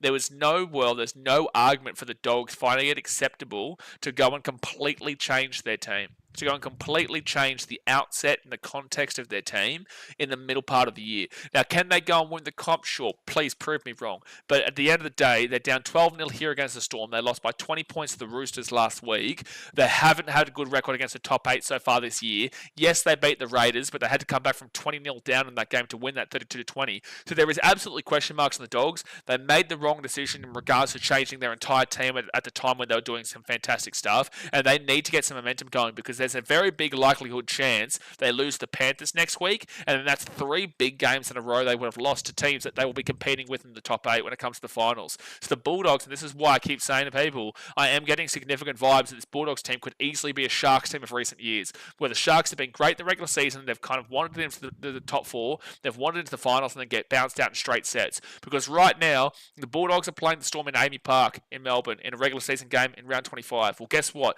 In the first week of the finals, the Dogs are probably going to be travelling to Amy Park to take on the Melbourne Storm again. Because the Storm probably come second, unless the Raiders slip up over the last 2 games. The Storm probably come second, and the Dogs definitely will come third, in my opinion. I'm pretty certain that's locked up. So this is probably going to be week 1. And then if you go and lose that game to the Storm, which is a likely chance considering how we're seeing this right now, then you've got to take on either the Panthers, the Broncos, the Sharks, the Warriors, the Roosters, or the Dolphins. Now, I think that the Bulldogs would beat the Dolphins, even though the Dolphins beat them, but that was with Origin players out. I think the Bulldogs would beat the Dolphins. You've lost by 20 to the Roosters last week. You've lost the Broncos twice this year. The Sharks is an interesting one. I think the Dogs probably beat the Sharks. I don't know. Warriors game, it should be Dogs, but I also wouldn't be 100% convinced. And Panthers, I think Panthers probably beat the Dogs, but we'll see that next week on Thursday. So that's the reason why we question it. It's not an insult to the Dogs. Now you can understand why we get to that reasoning. That's why we explain ourselves here on the channel. So you understand how we get to the reasoning that we do. I'm a Legend says, what do you think about that week's try last game? Go watch my reaction, bro.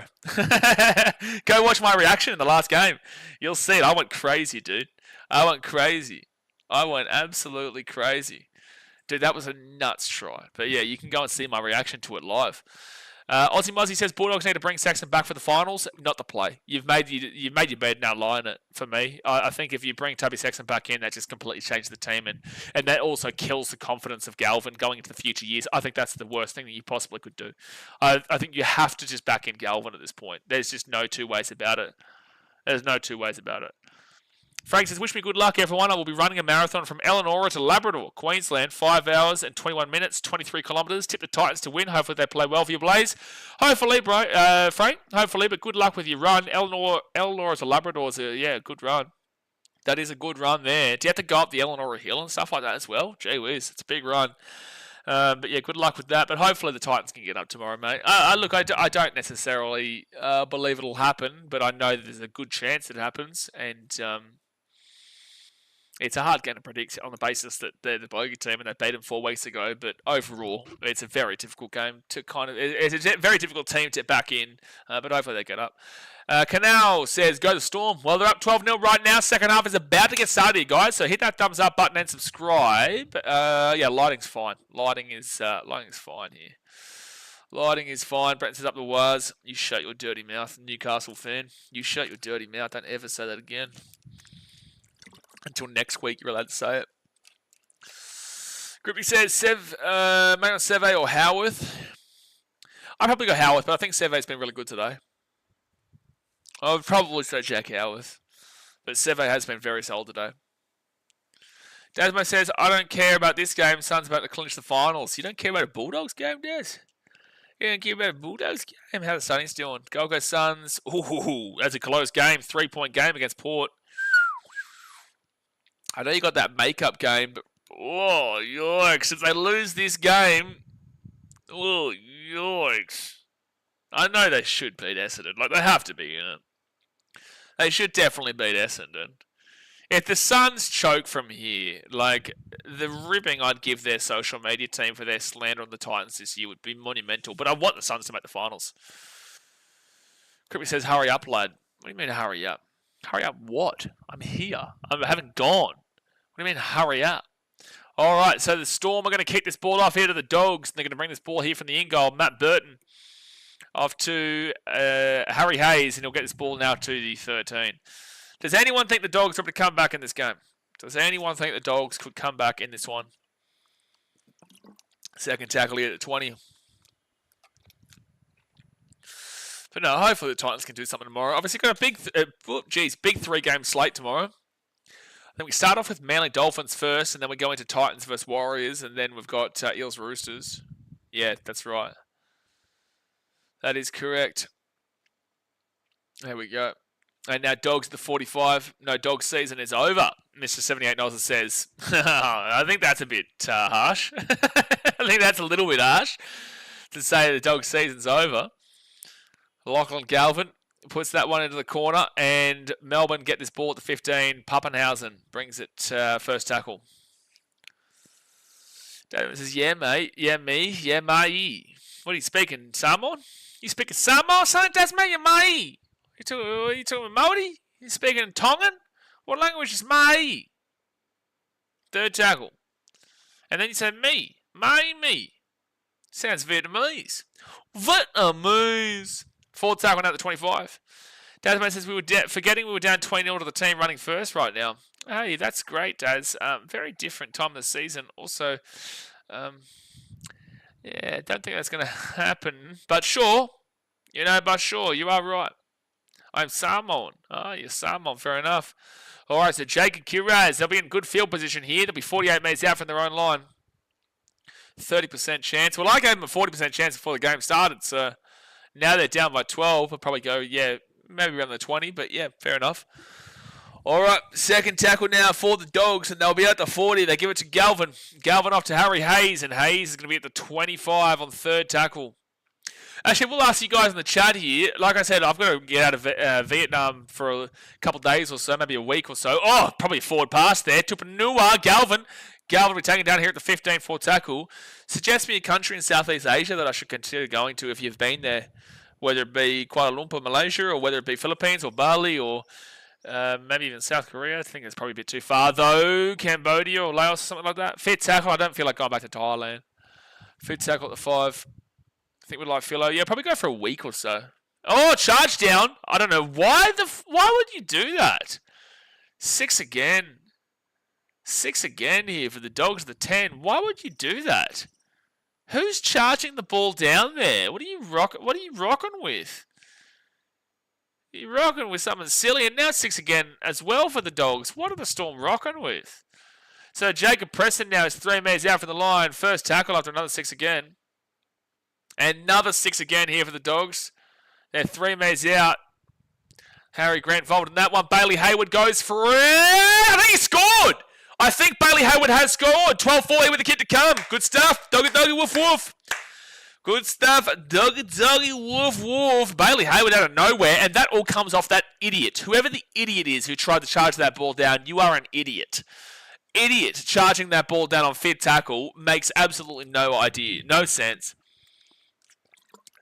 Who charged the ball down? That is the most brain-fade dumb shit I've seen. Poppenhausen, what are you doing? Just makes no sense why Poppenhausen's doing that. You're up 12-0. You've made 5 tackles. And then you give away multiple restarts and the Dogs will score. Like, the Storm were begging. And it's Poppenhausen he breaks through too. Jeez, that is not... Did he actually score that? I don't know if he actually scores this. I think he might have been short and then held. I don't think so. There's no way that's confirmed. Yeah, no, that's not a try. Bailey Hayward hasn't put that ball down over the line. Adam G, you're blind. You're blind, Adam G, for you to call that as a try. That's insane. How has Adam G confirmed that? Just guaranteed. Oh, they've called it inconclusive in the bunker, but how has Adam G said he's seen the ball over the line? We all just clearly saw that he was short and then held. Anyway, it's 12-6 here, but that is very controversial. That is very controversial for Adam G to just call that as a try. You've got arms all underneath it. Max Watson says, you can't call it a try, go to bunker, sure, but like, bro, yeah, exactly right. He clearly didn't see the ball down over the line because the ball clearly didn't go over the line there. Yeah, commentaries complain about this too. It makes no sense. There's no way that he could have seen that ball go over the line when it was short and then held up over the line. That's a terrible call, dude. That's a terrible call. Anyway, so first tackle now for the Dogs at the 15. I don't even blame the bunker. I blame the on-field ref there. And usually I like to take away a little bit of responsibility from on-field refereeing because it is a difficult job. But that wasn't a difficult job there. He was right there. You have to conclusively tell me that he's seen the ball on the ground for him to award it. Otherwise, you go up as a doubtful try. The bunker's angles we can't see. No, this isn't on the bunker. This is on Adam G. This one is not on the bunker. It's very difficult and inconclusive to be able to overturn that. Oh, geez, Kamikameetha's out here. God bless him. Someone says, never a try. How can he call that? Makes no sense. Anyway, so Kamikameetha here, yeah, he's gone down into the hip, so he's probably not going to be coming back in this game. God bless him. MG was in line with him when he scored, though. He's right there. Like, that's the thing. I think he's just assumed. I expect that he's just assumed that he put that ball down over the line. Because that's the only thing that makes sense in that situation. Oh, that shoulder charge against Harry Grant earlier on in the set. Jimmy James says, the Storm players' body language gave me the impression it made it. Sure, but based off of what we've seen there, it didn't look like it was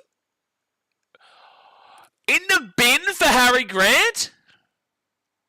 Okay, yeah, no, correct call. No, that is correct. It is shoulder into the head of Harry Hayes. That is the correct call. No, that is the correct call. It is shoulder into the head. So they've lost Kamikameetha with an injury. And Harry Grant is going to get binned here for 10 minutes. So, look, I think very controversial try. Very, very controversial try. But at the end of the day, the Storm have collapsed a little bit at the moment. And we're getting the Dogs back into the game. How good? Well, look, that's the correct call there. Like, it is a shoulder into the head of a player. So now it's 13 on 12. Let's see if we can break them down here. So Dogs at the 35. Now at the 45, and Jacob Preston, first tackle. Well, you have to score now in this next 10 minutes, Dogs. Otherwise, you've got no chance. You have to score. You've been gifted one. Now let's see you score one against 12. Say fast would have been sent to prison. You valid.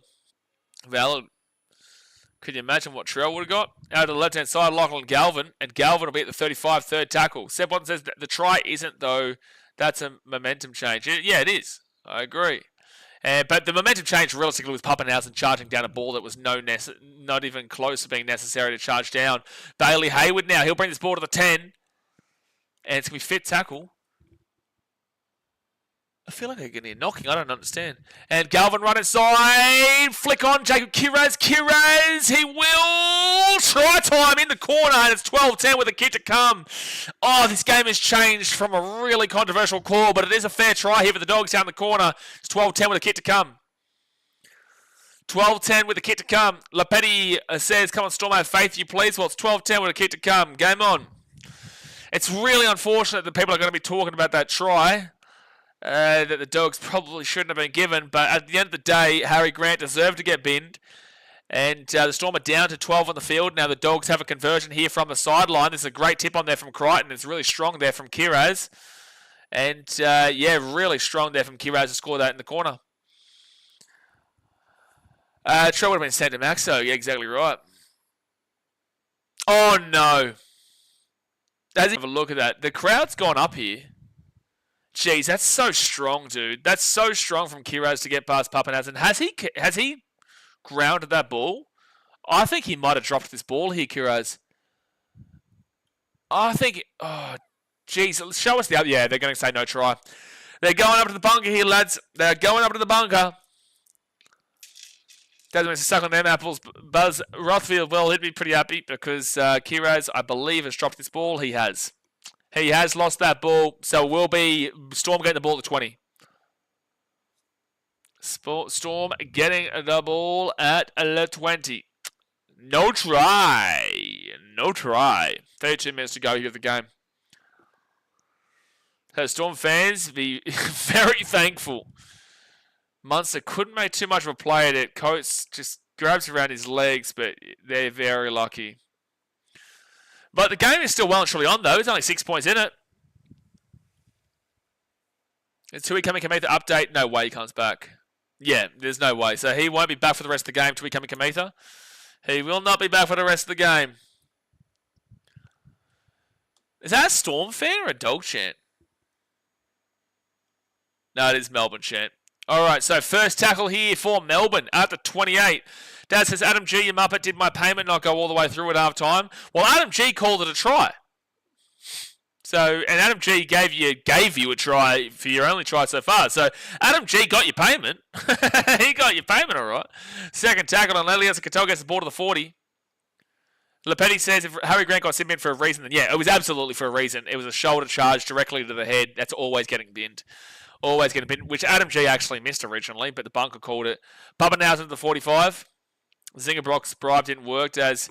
You needed to get the bribes going for the bunker, Daz. Adam G did his best. So fit tackle. Daz put all his pocket money towards the Zinger box, but forgot that he needed the bunker as well. So Jonah Pezzett on the field now. He will kick this one into the corner. Tough kick here for Con Tracy, but he does get it. And he's going to bring it out now to the 15 on first tackle. Jeez, I could do with a Zinger box right now. I could do with one. Yeah, I could do with one. We do have it here in Vietnam. Oh, I had a great Middle East. I found a great Middle Eastern place here last night, actually. It was so good. Love some good Middle Eastern food. Second tackle now for the Dogs at the 35. Against Kurt Mann. Mann up the back into Burton. And Burton steps. He'll be at the 45, fourth tackle. Aussie Mother says, what's happened to G since that grand final? Yeah, I know. He fell off, man. He really did fall off. But Lachlan Galvin gets away from a tackle. Now he'll be 48 metres out. Fit tackle. 30 minutes to go here. The game. Storm still with that man in the bin. Hit that thumbs up button and subscribe. And Storm will let that ball bounce. Let the ball bounce. And it will be Storm ball at the 5. But Pappenhausen's had a shocker tonight, in my opinion. Like that, he's done well to get the ball down, but letting the ball bounce overall, Pappenhausen's had a bit of a shocker tonight. How many halves the Storm need? The Storm need a lot of halves, especially when they've got one of their biggest halves out in Jerome Hughes. Tyron Wishart, Munster, and Jonah Pezzett out in the field right now. And Storm stepping up the inside. Jonah Pezzett at the 15, fourth tackle, not making meters here. West Tigers legend Lockie Galvin. Dasmate says, how do you feel about that, Mitchell? Good offload now. And Tyron Wishart, Pezzett, Munster. Munster steps. Munster goes. He'll be at the 33. At least they got a few extra meters. And fit tackle now for Melbourne. No, it's 6 again. No, I thought that he called 6 again. Commentary was talking about that was an awful set from Melbourne. And the Dogs are going to be on the attack. 40 metres out from their own line. They get the sport at the halfway point through Marcelo Montoya. Dogs are still in this game. Melbourne aren't doing enough to really dominate it. Not doing enough to really dominate this one. Second tackle at the 40. Especially with this sin bin. Third tackle now for the Dogs at the 30. And knock on from the Dogs. Knock on from Matt Burton. Melbourne will get the ball here at the 30. I think Mitchell would be... Oh, how does the blocked button feel, David? Yeah, David, mate, 2.0. David, mate, 2.0 in a bit of a situation. Yeah, Jonah Pezzett knows what he's doing there when he flicks at the ball, but at the end of the day, it's a loose carry. So that's huge because the Dogs up 13-12 in regards to players on the field. They've been really fancying their chances just then. To be fair, the wind is 20 kilometres against the Storm now on field. Oh, really? Is it very windy there? Have they said this on maybe on Channel 9 broadcast, is it? Is that where you're watching it? Because I didn't get anything here on KO. 3 minutes and 53 seconds left of Harry Grant in the bin. And Joe Chan will be at the 35, second tackle. They haven't conceded with the man in the bin at the moment. And pairs it out the back here. Pappenhausen. They've got Grant Anderson. Grant Anderson at the 50, the 45, the 40, the 35, the 30. Kicks the ball over the top here. It's second tackle. He will catch it. And the Storm will be 2 metres out of the line. Now kick this ball out left. Now kick this ball out left for Xavier Coates and you score. It's Tyrone Wishart. Here we go. Left-hand side. Here comes Xavier Coates. In the air. Xavier Coates with a try time. And that, my friends, was always going to happen. I called that a mile away, son. I called that a mile away. And the Storm have just scored with an extra man off the field. It was 13-12 Dogs, and they will score. And it is 16-6 with a kick to come. And that was beautiful stuff on the right-hand side. How do you have an extra man out there? Grant Anderson with a beautiful kick over the top. And Nick Meaney chases it through, catches it, gets taken down 3 metres out. But as soon as that happened, you knew Xavier Coates was going to be completely free over here. And a one-on-one, even if it was that, but it wasn't a 1-on-0. Not a single soul was anywhere near Xavier Coates, and it was an easy try for him to score. So it is 16-6 with the kick to come. And he's just a guarantee. Like, he's just dead set a guarantee to score in games for Melbourne Storm. You just can't beat him. He has to win the Dally M Winger of the Year. Tell me a better winger than him this year. Tell me a better winger than this year. Maybe you've probably got, for me, Xavier Coates, and you could argue Tupou over Brian Tottle, but you're probably going to go Brian Tottle and Xavier Coates, but you could make the argument for Daniel Tupou. You could. Dasmate says, how do we have an overlap with a man up? Yeah, it's a good question. Mitchell says, Taruva. I'm timing you out for a minute. I'm not even dealing with that. Mitchell. You're going to say Sonia Taruva, are you? You're going to me with Sonia Taruva, are you? Mitchell, you deserve that shit. You deserve it. Not 10 seconds. You're getting a 60-second. I want you to have a real good, hard, long look at yourself in the mirror there, son. Mr. 78 Nozzle says, I've got Channel 9 on mute while you were commentator, but timing is behind Channel 9. Sorry, bro. Yeah, no, we're at, well, he's just got the kick right now. So 27 minutes and 22, 21, 20, 19. If you're watching on Channel 9 itself, you'll be ahead of me. If you're watching on 9 now on the computer, you'll probably be behind me. Scott James says AKP should win it, to be honest. Yeah, well, AKP isn't even being selected for the top. Well, he's got his hamstring, but he hasn't been selected a lot of games this year. Zach Hewitt says 18-0. I would agree that it should be 18-0. Yeah, Dasmate might need a cone. Sean James not happy. But 27 minutes to go to the game. Still game on here, but you have just conceded with a man advantage. And the Storm have now gone back into the best defensive team in the comp as well. Best defensive and best attacking team in the comp. Every point scored just real. That should be a penalty against Crichton, that. First tackle, now second. It's funny that every point scored for Melbourne works for them defensively and attacking wise, because obviously the team in second, well, the team who was in best defensive was the Dogs, but with every point, it enhances their attack and it also enhances their defense. So the Storm will get this ball to the 30 on fourth tackle now. Might just need a few, mate. Mitchell lives matter. Don't know about that, Mitchell. No, don't know about that. Not sure. I actually don't know how to tip your game on Sunday against the Cowboys. I think that's a really hard game to predict. Yeah, the Cowboys are awful, but they still know how to score points. But they're awful. And the Tigers, they're like okay. They're okay. Like Tigers are probably going to be favourites for that game. But like if you're conceding 23 errors and still scoring 38 points, it's like the Knights were bad, but I really don't know how to predict your game, mate. That's a really tough one, especially considering Cowboys and Tigers games are usually quite big blowouts. I feel like for the away team too, or maybe the home team. Yeah, for the home team. Where's that game? Is it in North Queensland or is it at Leichhardt? I think it's at Leichhardt. I don't know. I still might think I might tip Cows. It'll be interesting. Fifth tackle now for the Dogs at 24. Trip to the Belmore Hotels and the cars, I reckon. Think you're going to need quite a few schooners. A couple of schoonies. You're going to need it after what we're seeing right now. Xavier Coates goes up, gets the ball, but good defense there from Carraz. Takes him back in the in-goal. Takes him back into the in-goal. So dropout coming up. They're going to go for a shorty as well for Xavier Coates, I reckon. Mitchell says, we haven't won 3 games in a row for 6 to 8 years. Oh, jeez. If I wasn't a Tigers fan, I'd probably tip the Cowboys. Well, I am probably tipping the Cowboys, to be fair. But I'm not convinced at all in that game. Okay. They've decided to randomly switch that up and just go to the 45. Sure, Storm. You do what you need to do. But Viliami Kikau get this ball at 30. That was really odd from the Storm. It did absolutely nothing at any level.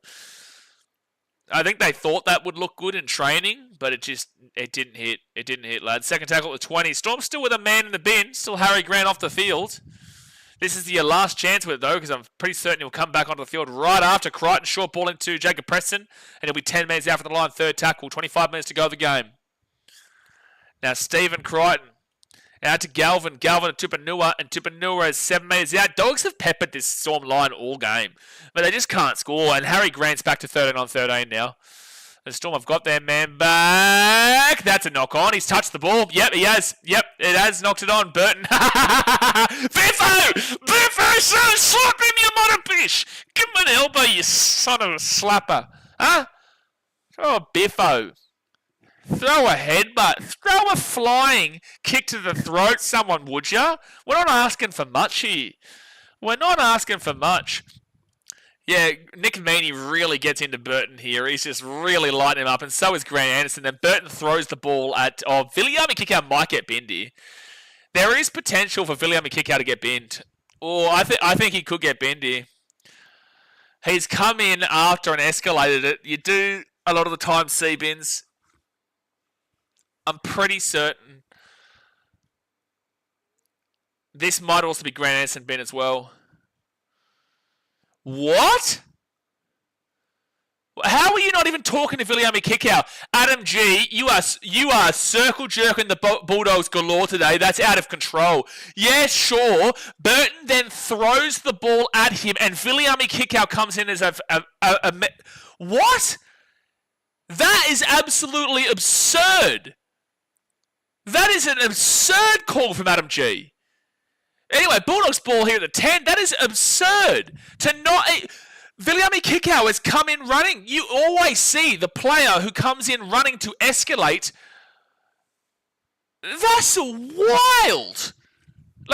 Okay, sure, don't put him in the bin. I don't really care about that. That's fine. But, to penalise the Storm for what we just saw is wild. And they go left-hand side. It's going to be Marcelo Montoya at the 7. That is insanity to me that he's called that. That's insanity. Matt Burton has also thrown the ball back at his head, and Kikau has come in as a third man from outside of the play, but yet you're going to penalise Grant Anderson for putting his hand into the back of Burton's head. Not punching him, just grabbing at the headgear, and the Dogs are going to score, are they? Marcelo Montoya back to Viliami Kikau. That's fucked. I'm sorry, that's wild. I'm sorry, but that's just absolutely disgusting from Adam G. That's disgusting from Adam G. That is actually ridiculous. That is absolutely ridiculous officiating that has got the Dogs back into this game. There is no world on any planet that you can say that the Storm deserve to get penalised for that situation. Burton knocks the ball on. Grant Anderson and Nick Meaney are involved there. Yeah, sure, they're giving a rub into the Burton's head. Burton then throws the ball back at the head of the Storm players, and then you have Viliami Kikau running in as a third man outside of the situation that has gotten involved, and yet he's going to be the one to score here after the Storm received a penalty. That is diabolical refereeing. That is diabolical refereeing there from Adam G. Diabolical. That is diabolical.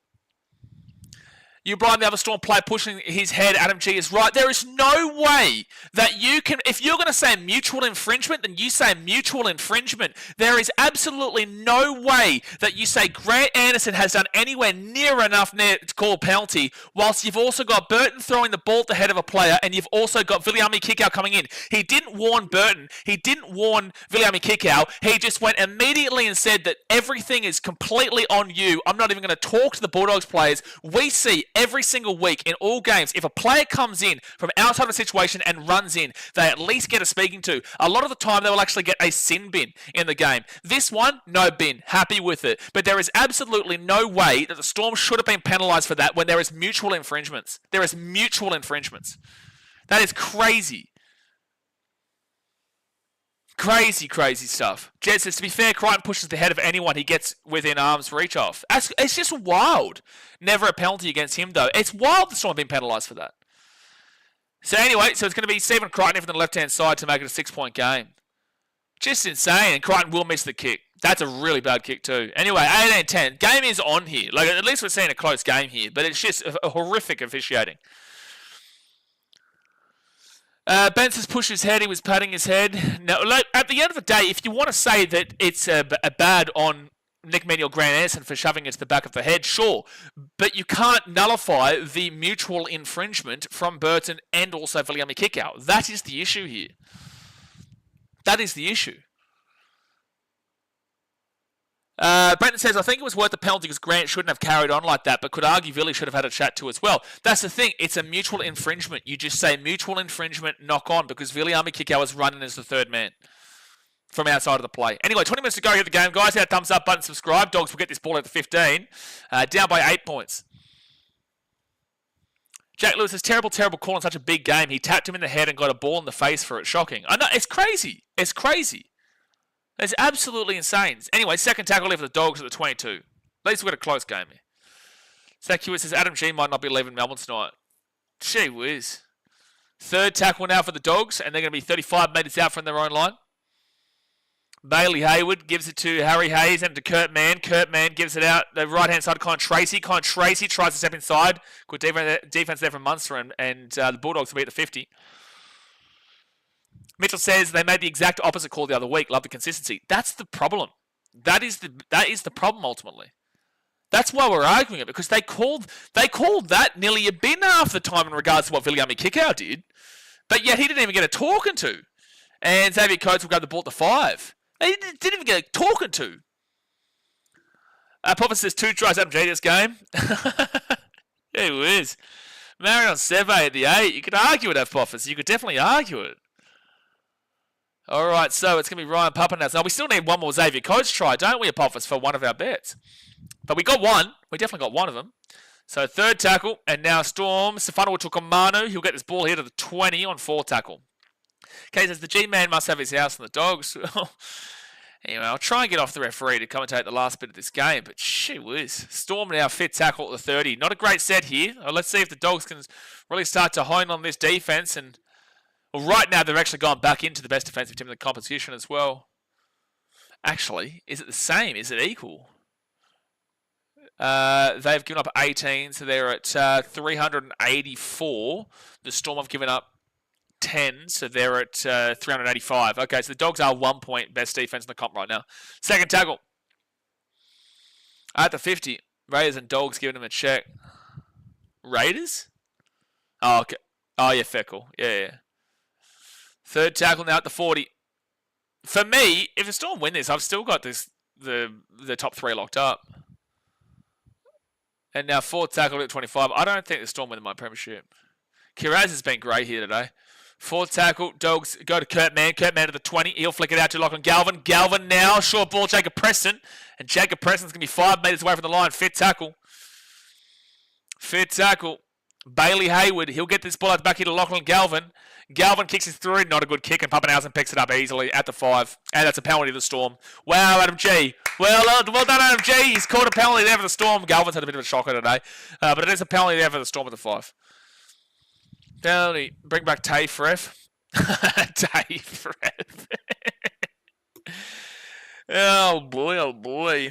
Jack Lewis says the bad news for the Doggies is Grant's been resting for 10 minutes. He's going to come back fresh and flick the switch for the Storm. Well, you'd expect it.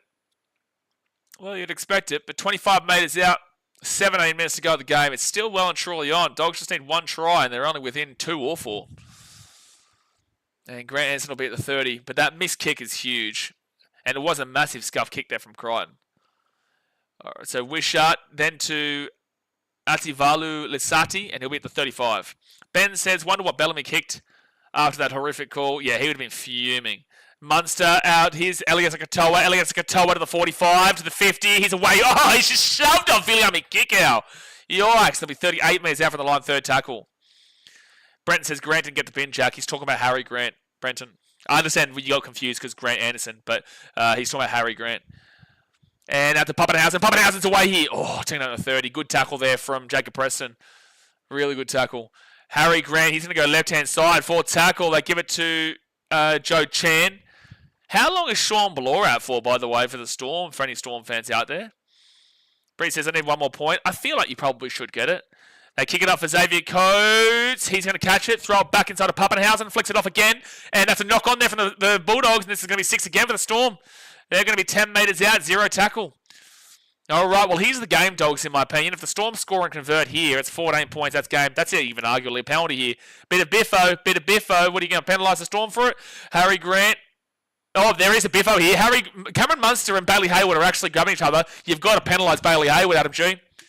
You've got to penalise them, and they do. They do. So it will be a penalty here to the Storm. I need one more point. Well, if they take the 2, I don't think they take the 2 here, but if they take the 2 here, no, they're going to go for the try. It would make no sense to go for the 2. Oh, they are going to go for the 2. Okay, well, Breezy, you're about to get your over 39.5. Actually, no, 29.5. Yeah, you're about to. I don't know why you're going for the 2 here though. It's an 8-point game. It's an 8-point game. It's interesting that they go for this to make it a 10-point game. I guess it takes away the opportunity of a 2-point field goal, which I guess Burton does have a potential in. Yeah. I'm not really too sure. Yeah, they finally get down this side of the field, and they're going to take the 2. And it's like, score-wise, it doesn't really make sense. But, Breezy, you'll get your win. Max Watson says, forces 2 tries at least, takes out a try and penalty goal, field goal. I understand the reasoning. I understand the thought process. I personally disagree with it on the basis that they haven't had the ball down here much. May as well throw something at the line. You may as well throw something here. You're already up by 2 scores regardless. Yeah, sure, it takes away the penalty goal / 2-point field goal, but I just feel like they should back their best attack in the competition. I know that they're the best defense. Well, now they're the best defense in the competition. The Storm, Dogs are second, but I just would have preferred to see them go for the attack there. Because this doesn't really do anything in regards to the score. The Storm are still only up by less than 2 scores. Sorry, less than 2 complete scores. So 6 points, 12 points. Blows out for 1 week only. Thank you, Mitchell.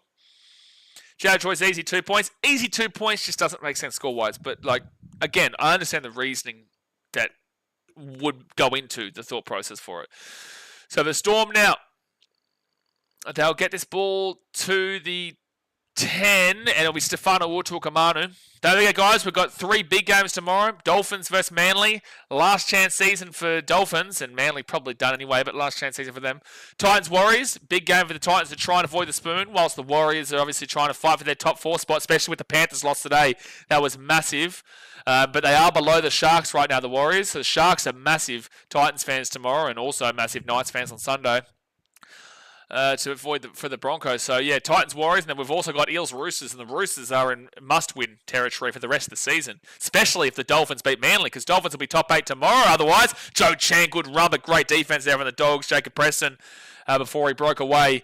And Jonah Pezzett now, he'll kick this ball down to Con Tracy, about 10 metres out, slips over, and then brings it out to the 25 on first tackle, 13.5 minutes to go.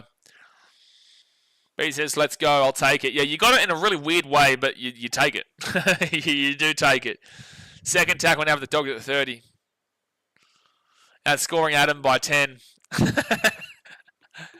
So Matty Burton now off to Marcelo Montoya. 30.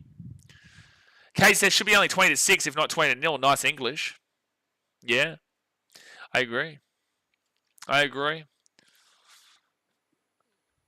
But anyway, so Dogs here, 4 tackles. Ugly forward pass.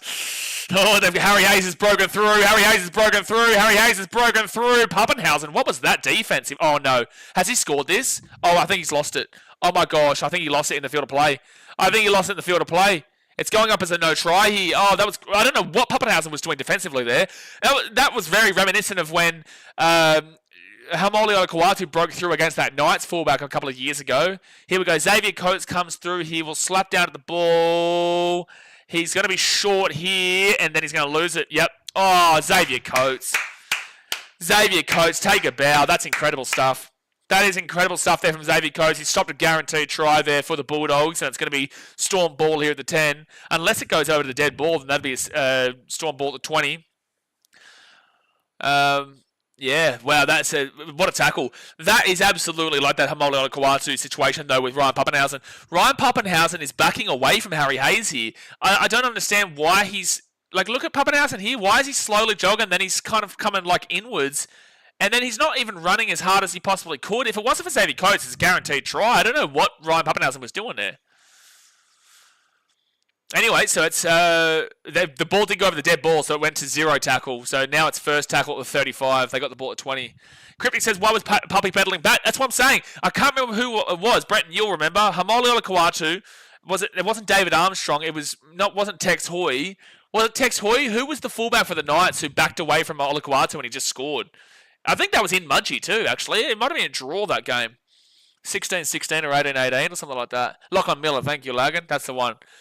Yeah, Lachlan Miller just backed away, and then Hamoli Olakuatu just scored. That was very reminiscent of that, but luckily for the Storm, they had Xavier Coates. So fourth tackle, and Munster, short ball to Joe Chan. Good run, but again, Jacob Preston defensively today has been very solid. Jack Lewis has reckoned Pups his knackered fitness issues haven't just returned, maybe. Yeah, sure. Hasn't had a good game, though, for mine, overall. But you're probably right. Yeah, Brenton, F and Lockie Miller. So first tackle for the Dogs at the 22. Yeah, I just don't think the Pappenhausen's had a fantastic game overall. It's been a bit of a struggle for him. Good offload there for the Dogs, and Lachlan Galvin now brings it out to the 35. He will fake a pass. Galvin's had a bit of a rough one as well. Second tackle here at the 33. Well, Dogs fans, this is probably where you're going to be playing in the first week of the finals at the moment. If you lose this game, ultimately you're not going to be getting second. This is probably you done for a home final spot in week 1. But you just have to... The only way it will be different is if the Raiders lose a game from here on out and the Storm win out. But Dogs here run inside. He gets it off to Stephen Crichton. He'll be at the 30. Offloads it at the back, and it goes to Grass McGrath over the sideline. Storm ball at the 40. No, it's a penalty here to the Dogs. Oh, Adam G. It's a penalty to the Dogs. Matt's on Sport TV, you know what the answer is to that question. And if you go watch my reaction to it on the last stream, you will understand why I say that. That was absolutely insanity to finish off that game. But 10 minutes to go here of the game, guys. Hit that thumbs up button and subscribe. 10 minutes to go of the game. Kate says, is there a way to see the refs for a game tomorrow? Yeah, you go onto the NRL.com and you scroll down to the bottom and it tells you the ref.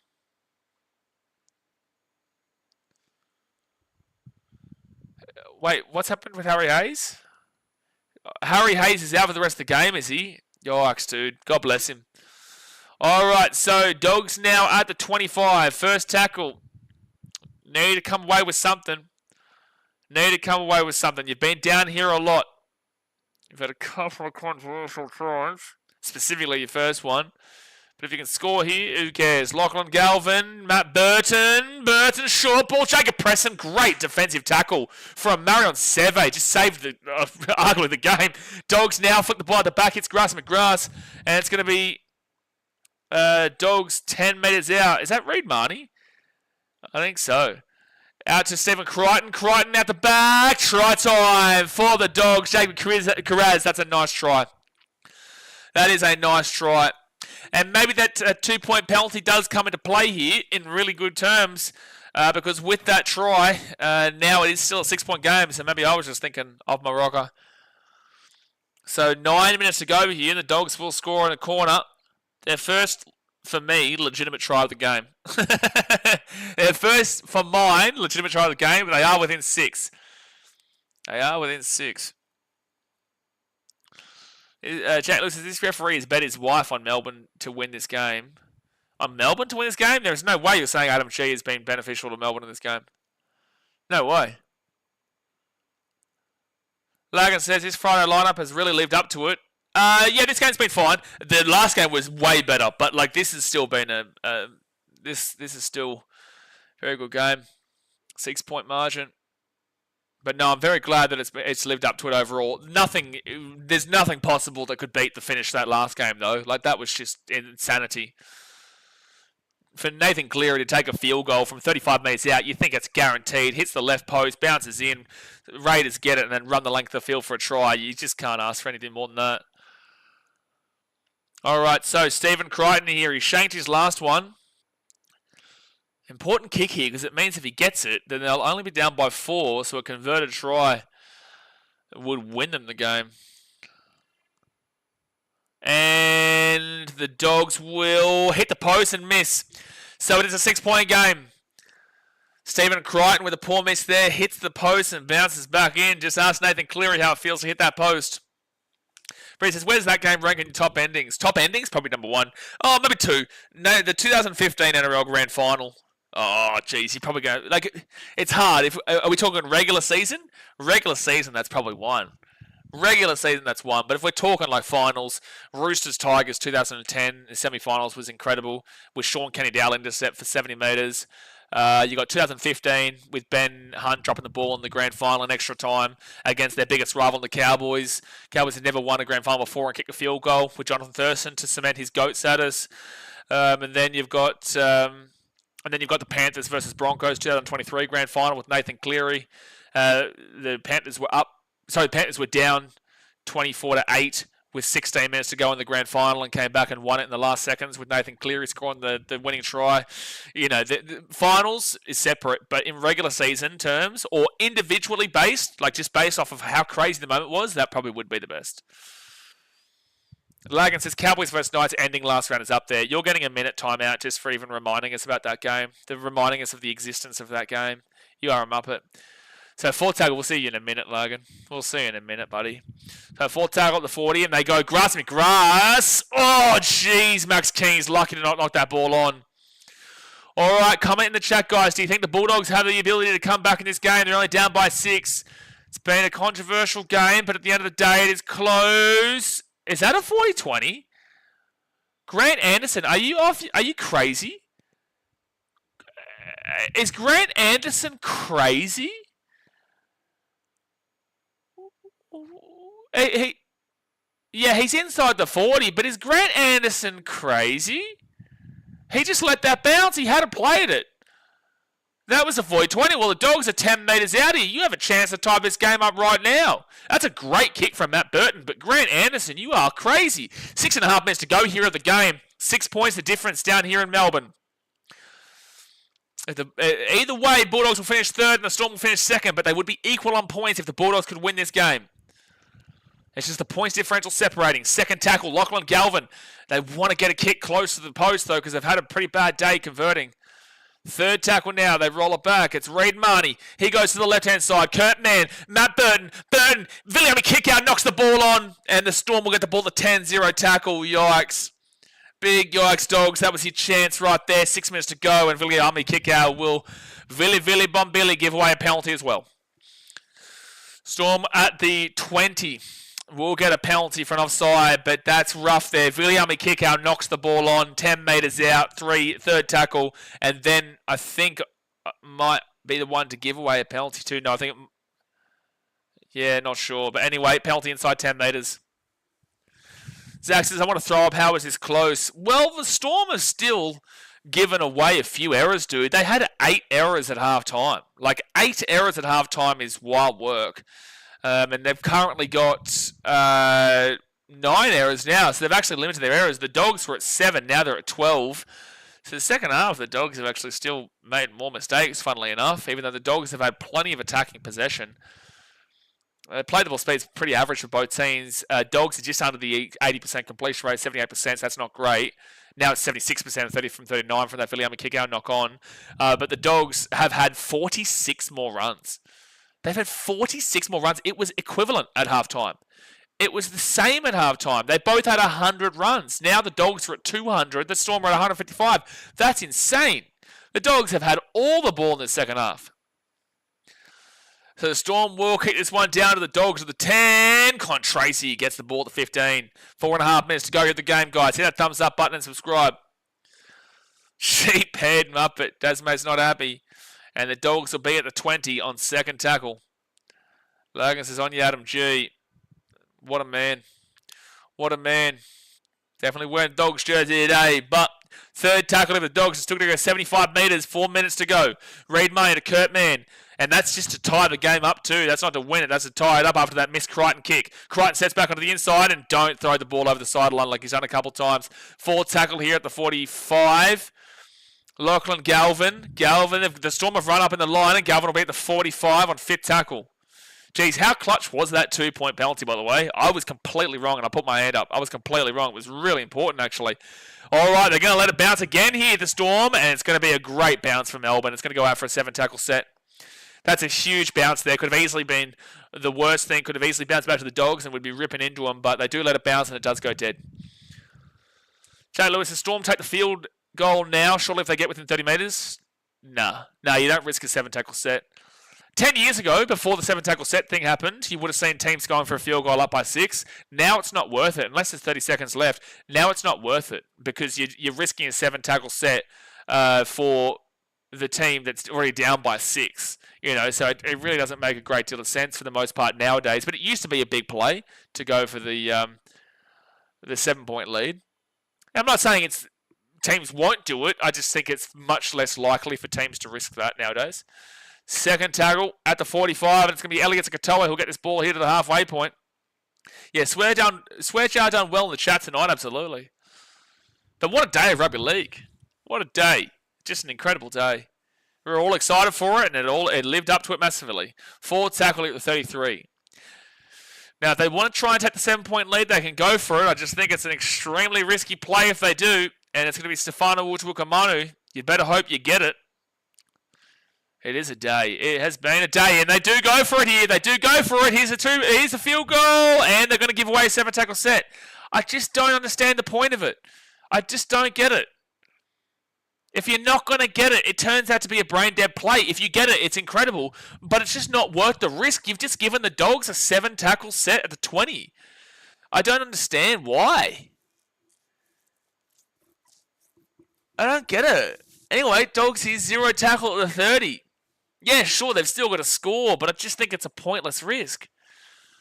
Anyway, first tackle at the 40. If it goes off, again, we're hailing him as a hero and it's game over, but again, it's too big of a risk to reward. And Matt Burton here taking up the 50, second tackle.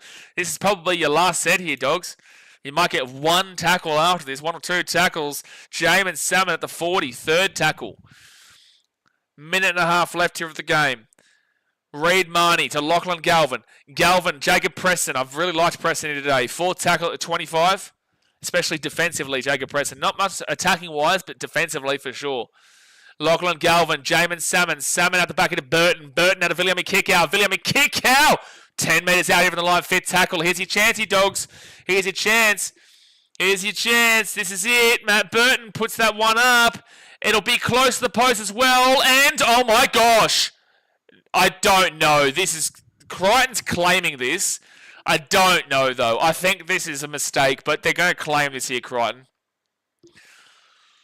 They're going to say knock backwards here from the Storm, and then Crichton knocks this ball on, maybe. Or does... I thought Crichton got a hand to it originally. So, beats Munster. It's definitely knocked that ball on. Why is Crichton even claiming this? What? He has to regather it. He has to regather it. It's a no try. Bulldogs fans might complain. Old days had to be a try. Old days had to try. Just want to remind you. Old days had to be a try. But that's a no try, lads. Now, guys, just to prepare yourselves, because Dogs fans who don't know the rules of the game will complain all week about that. Dogs fans will complain that is a try. Stephen Crichton saying something about challenging here. It's really unfortunate there for the Dogs because 10, 20 years ago, that's a try. But the rules of the game, you have to re-grip it, and it's obviously a no try. Chad Lewis says, Dogs fans have no teeth. Who cares what they say or think? Gosh. Josh. That's really frustrating there for Dogs. He regathered that. No, he didn't, Daz. No, he didn't. He had to completely regather it and maintain control. I think that he controls it in regards to putting it down, but at the end of the day, he's using the ground as that control. So it's not controlled. Regather. Lagan says, absolute robbery. The bloke slammed on the ground. Well, no, you know it. There's no point even arguing. You know it's a no try. 20 years ago, it's a try, but it's not the same game it was 20 years ago. Even 10 years ago was a try, but the rules state that is very clearly a no try. That says I have all my teeth, thank you. Yeah, I wouldn't say Dogs fans are really known for the ones having no teeth. I'd say mostly those jokes come against Rabbitohs and Panthers. But the Storm will get spoiled the halfway point. They're going to win this game in today. It's really unfortunate there for the Dogs. But then again, there has been a lot of controversy in regards to two of their tries. And fit tackle, they kick this ball over the sideline. Dogs are going to have one last play here. 5 seconds left. They've got 3 seconds to play it. Time off, 2 seconds left. When's the next stream you're doing? We've got 3 games tomorrow. Manly Dolphins, Titans Warriors, and then Parramatta versus Roosters. Last play here for the Dogs. Matt Burton's just going to bomb this one up in the air. He's going to have to hope for the best here. And the Storm will... Oh my gosh, it's bouncing. Oh my gosh. Storm get the ball to 15. That's a game over. Oh, dude. Well, we've had a great day of rugby league here, folks. Dogs fans, I know you're going to be really frustrated that the rules have changed from 10, 20 years ago. Yeah, 10, 20 years ago, that's a try, but nowadays it just simply isn't. You also had a couple of controversial tries go your way today, so there's not too much to complain about overall. But at the end of the day, the Storm will win 20-14. Storm will stay in second position. They are very unfortunate that the Panthers were able to lose that game despite being up 16-6 to the Raiders earlier on. The Dogs will stay in third position. That's pretty much locked up the Dogs in third position. I can't see anyone going above the Dogs there. Can't see them dropping out below like the Sharks or especially with the Panthers win today, Sharks or the Warriors or Broncos or whatnot. So ultimately, Dogs are going to finish off this season in third position unless a miracle happened and the Storm lost both their... No, points differential's too big. Dogs, you finish in third for the season. Take a bow. Storm are now 2 points away from the Raiders. So the Raiders with their win, 42 points. Storm are on 40 points. So the top 2 is locked up. But the Storm, their final 2 games, so in round 26, you will see the Storm take on the Roosters in a big game there at Amy Park next Friday night. And then you will also see on Saturday the Raiders take on the Tigers. So I've got the Raiders to win that, and I do probably have the Storm to beat the Roosters. That'll be a good game, though, but I have the Storm there. So both teams will be in play going to the final round. So Broncos, you're shit out of luck because I got the Storm beating the Broncos in the final round with a full-strength team. And then the Raiders will play the Dolphins. And the Dolphins, to be fair, they'll be potentially, if they win their remaining games, they'll still be fighting. They'll actually if that result goes to play and the Roosters and Dolphins both win tomorrow, Roosters beating the Eels and Dolphins beating Manly. If the Storm... hold on. Yeah, the Dolphins will actually get a chance because if the Storm beat the Roosters next week, the Dolphins are actually the favourites to get into the top 8 as long as they go and beat the Raiders in the final round. But that's going to be a belter of a game because the Raiders will still need to win the minor premiership whilst the Dolphins will be trying to fight for their top 8 spot. So, yeah, a lot of interesting things coming up. Chris Martin says, great comments today, both games. Cheers, mate. Appreciate you, Chris. We'll be back again for all 3 games tomorrow. James the Sharks 4th. Yeah, man, they had to buy. Mr. 78 Nozza says, dog season ended weeks ago. Oh, well, woof, woof. No, the season's not over, mate. I think tonight's a very frustrating one for them. But, a bit of controversy around. At the end of the day, they still only lost by a couple of points to the Melbourne Storm. And realistically, if you actually go back and have a look at the score, I'm pretty certain the Dogs scored the same amount of points, same amount of tries as the Storm, no? Yeah, it was 3-3. The only thing that the Dogs were missing were 2 conversions and a penalty. It was actually 3-3 in regards to tries. So I feel like the Dogs can get a bit of confidence regarding that.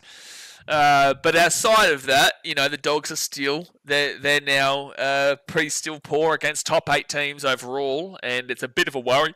But I think their biggest game now goes to that Panthers game next week because the Panthers, they've got to win, and the Dogs have to get some momentum. They just have to get something going here.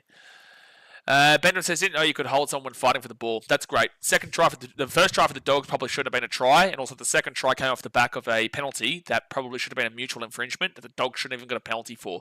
So if we're going to start complaining about refereeing decisions, Benjamin, then we've got to be fair, and we've also got to talk about the Bulldogs and consistency in regards to them getting some really beneficial calls tonight for 2 of their 3 tries. Sure, if you want to go and say the Crichton one, but at the end of the day, that isn't a try. But if you want to go and say that he's being held back there, okay, but then let's go and have a look at those 2 tries of the Dogs. So it's like, granted, I'll say, hey, maybe you could tell me that he was being held back there for a penalty try or for a penalty at the very least. But in regard, they probably wouldn't give a penalty try. They probably would have called penalty. But in regards to the Dogs' tries, we can talk about that one. So it will completely equal itself out. And also, that's 2 tries to 1 in regards to controversy there. So I don't think that the Bulldogs fans have too much of a complaint in regards to refereeing decisions here today, in my opinion. Edge of Performance says, do you personally think Crichton grounded that? 10 years ago, 20 years ago, it's a try. 10 years ago, it's a try. Not nowadays. Nowadays, you have to regather the ball. You have to have full control of the ball. So he's gathered and controlled the ball based off of the ground, which is a no try. That's the rules that they go with. That's what they've done for years now since they changed the rules. Again, 10 years ago, as long as you're grounding that ball, as long as you're putting pressure on top of it, that is going to be a try before it hits the ground. But nowadays, it is not that. You have to regather and put it down. Six Star says, why did the rules change? Because they wanted to make sure that teams regathered the ball and controlled it, so they're not utilizing the ball, the ground as the so they're not utilizing the ground as the the downward pressure effectively. Because otherwise you could just otherwise you see, like, I personally would like that to be a try. I personally would say that Crichton one just then, I would like it, but it's not. It just isn't. So it's a difficult one. Because, sure, he puts it down, but with that being said, it also comes down to the fact that he touched it first. I think that if he had to just put that down first, like if he didn't touch the ball originally for the knock-on, that would have been a try. But he touched it originally, which then it's gone forward, and then he's used the ground. So that's why it's no try. Sean James says, mate, great call for both games, even though it didn't work out the way it should have for me. Always a legend call. Appreciate you, Sean. We'll hopefully see you tomorrow for 3 big old games there. Guys, we're going to jump off here for now. I appreciate you as usual. Benjamin says, video ref gets too much influence this day and age. Well, the on-field referee called it as a no try, though. The on-field referee called that as a no try. So it's like, I don't know the argument there, but I'm not going to disagree on a bigger level, on a more consistent level of your comment. But overall, I would say yeah. But in regards to this game here, it's like, well, I would say that the Adam G, the on-field ref, got the first call try for the Bulldogs wrong, and then I would also say that he got the second one wrong in regards to the penalty to the Dogs. So I would say that most of that is on AMG, but the bunker probably calls that actually for the second penalty against Grant Anderson kind of deal. Anyway, we'll talk tomorrow. I'm going to jump off it for now. It's been a huge day. If you haven't seen my reaction to the Raiders versus Panthers finish, go and check that out because that was absolutely insane. Obviously, hit that thumbs up button. Subscribe if you're new around here. How good is rugby league? I appreciate you, and I'll see you tomorrow. Thanks for watching. Catch you later. See ya.